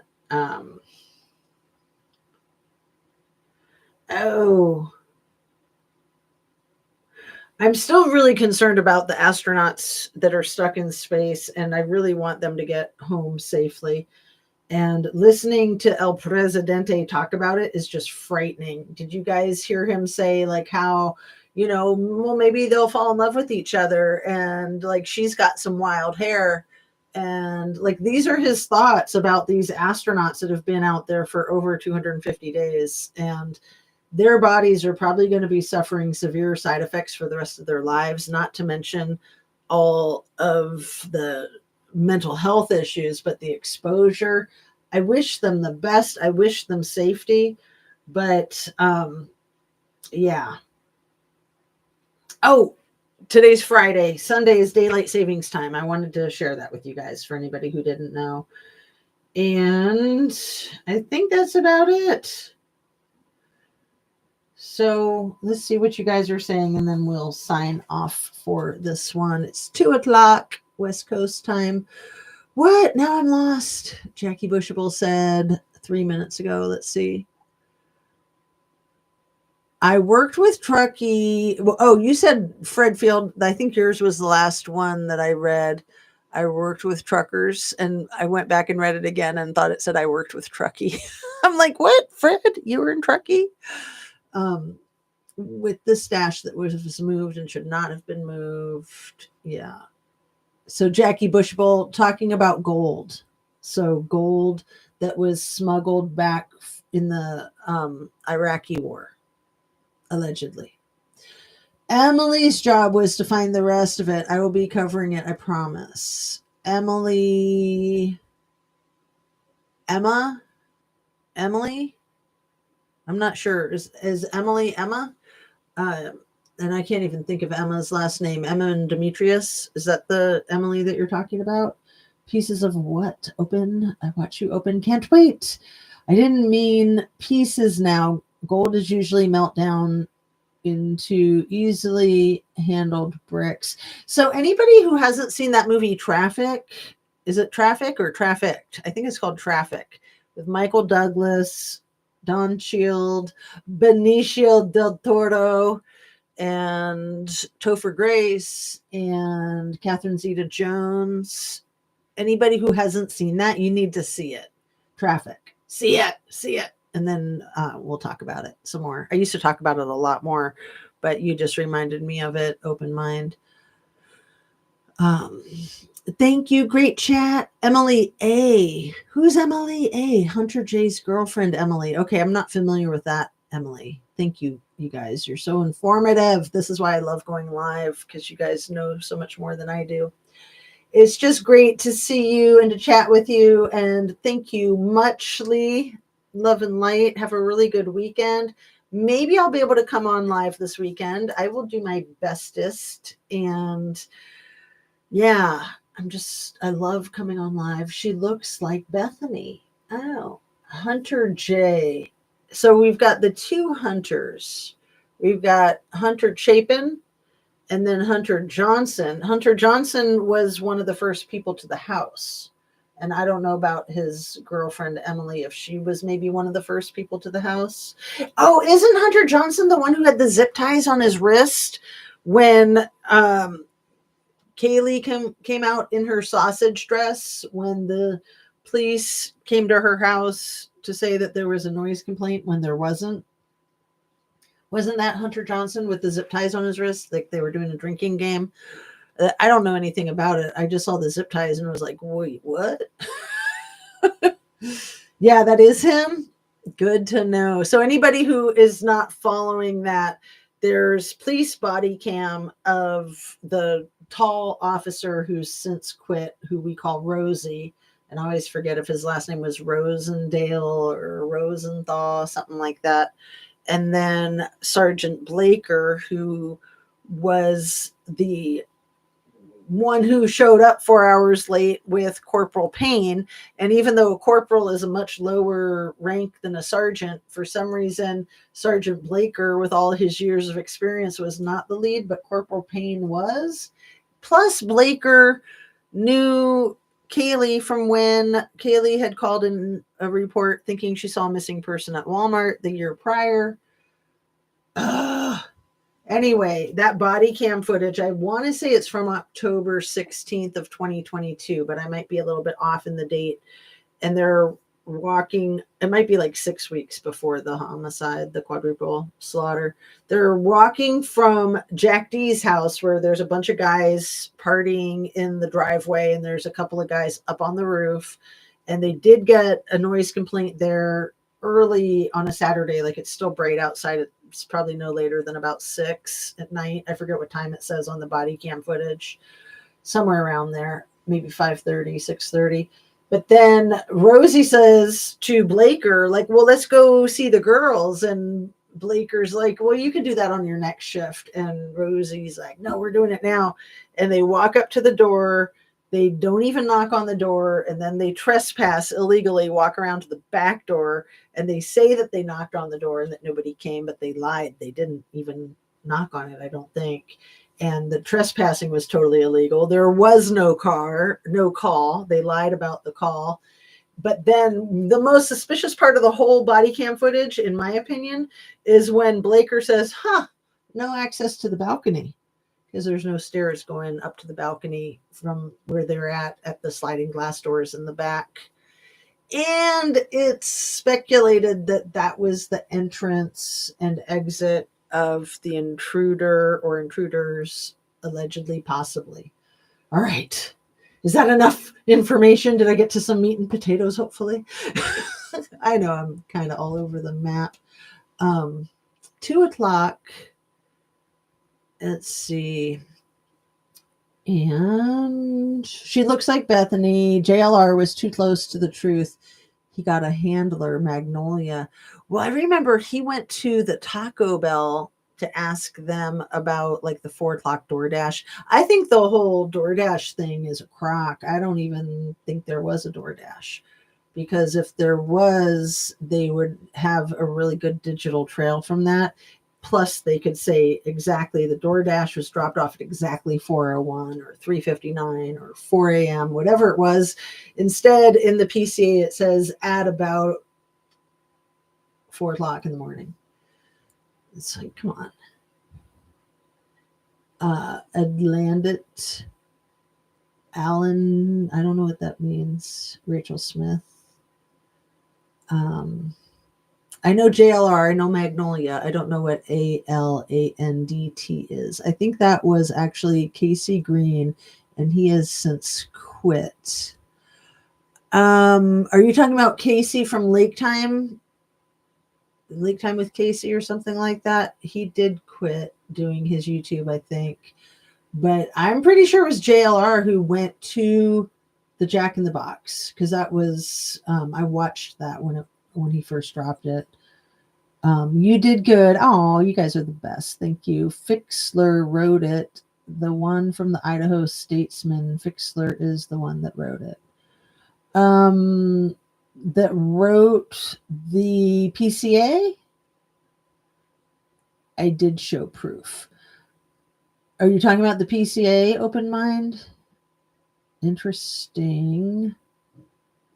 Yeah, it reads like a storybook. I mean, it is, I think, fabricated. And I think that Bethany was compromised somehow. So she had to pretend like, yeah, that was what I said. Sure. I mean, she was high as a kite. And her boyfriend, Quinn, I was just looking up his last name last night. Quinn, if I put Quinn in my phone, it'll probably show up right away. Was it Quinn Casey? Let's see.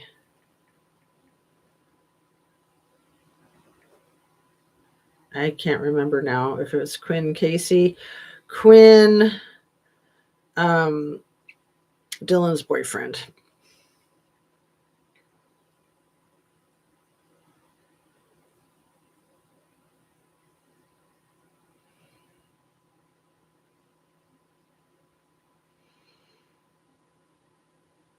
Quinn Kelly. I'm glad I looked.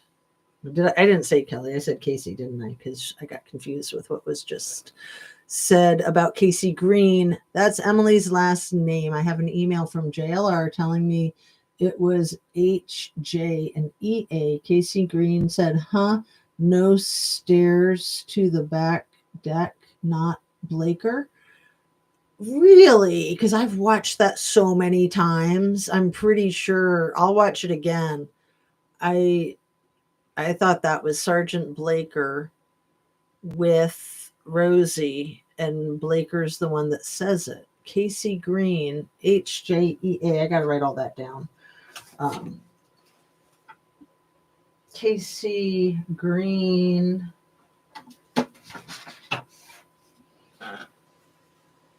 HJEA. And then Rosie and Blaker. All right, you guys. Thank you, Rachel Smith. I appreciate your correcting me if I am indeed inaccurate. I love that. And if I'm not inaccurate, I still love it. You know, it's always good to cross-reference and double check and check yourself, right?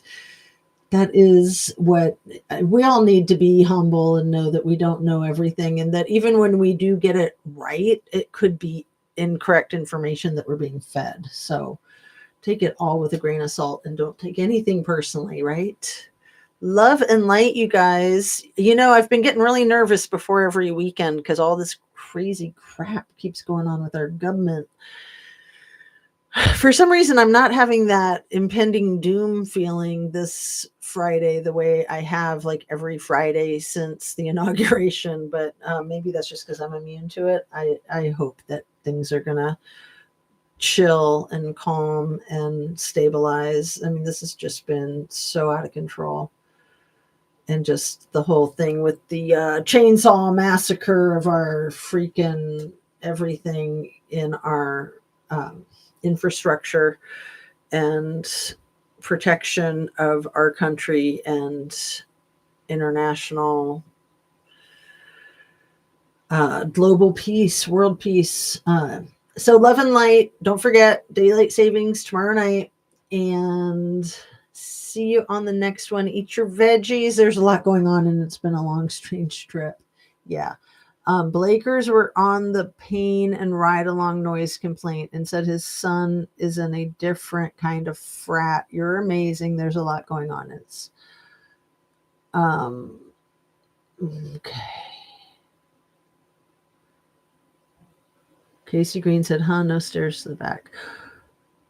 Okay. All right. You're awesome. Thanks, Rachel. I'm going to highlight that. And peace out. Love and light. Thanks so much for being here, everybody. Thanks for watching, and see you very soon.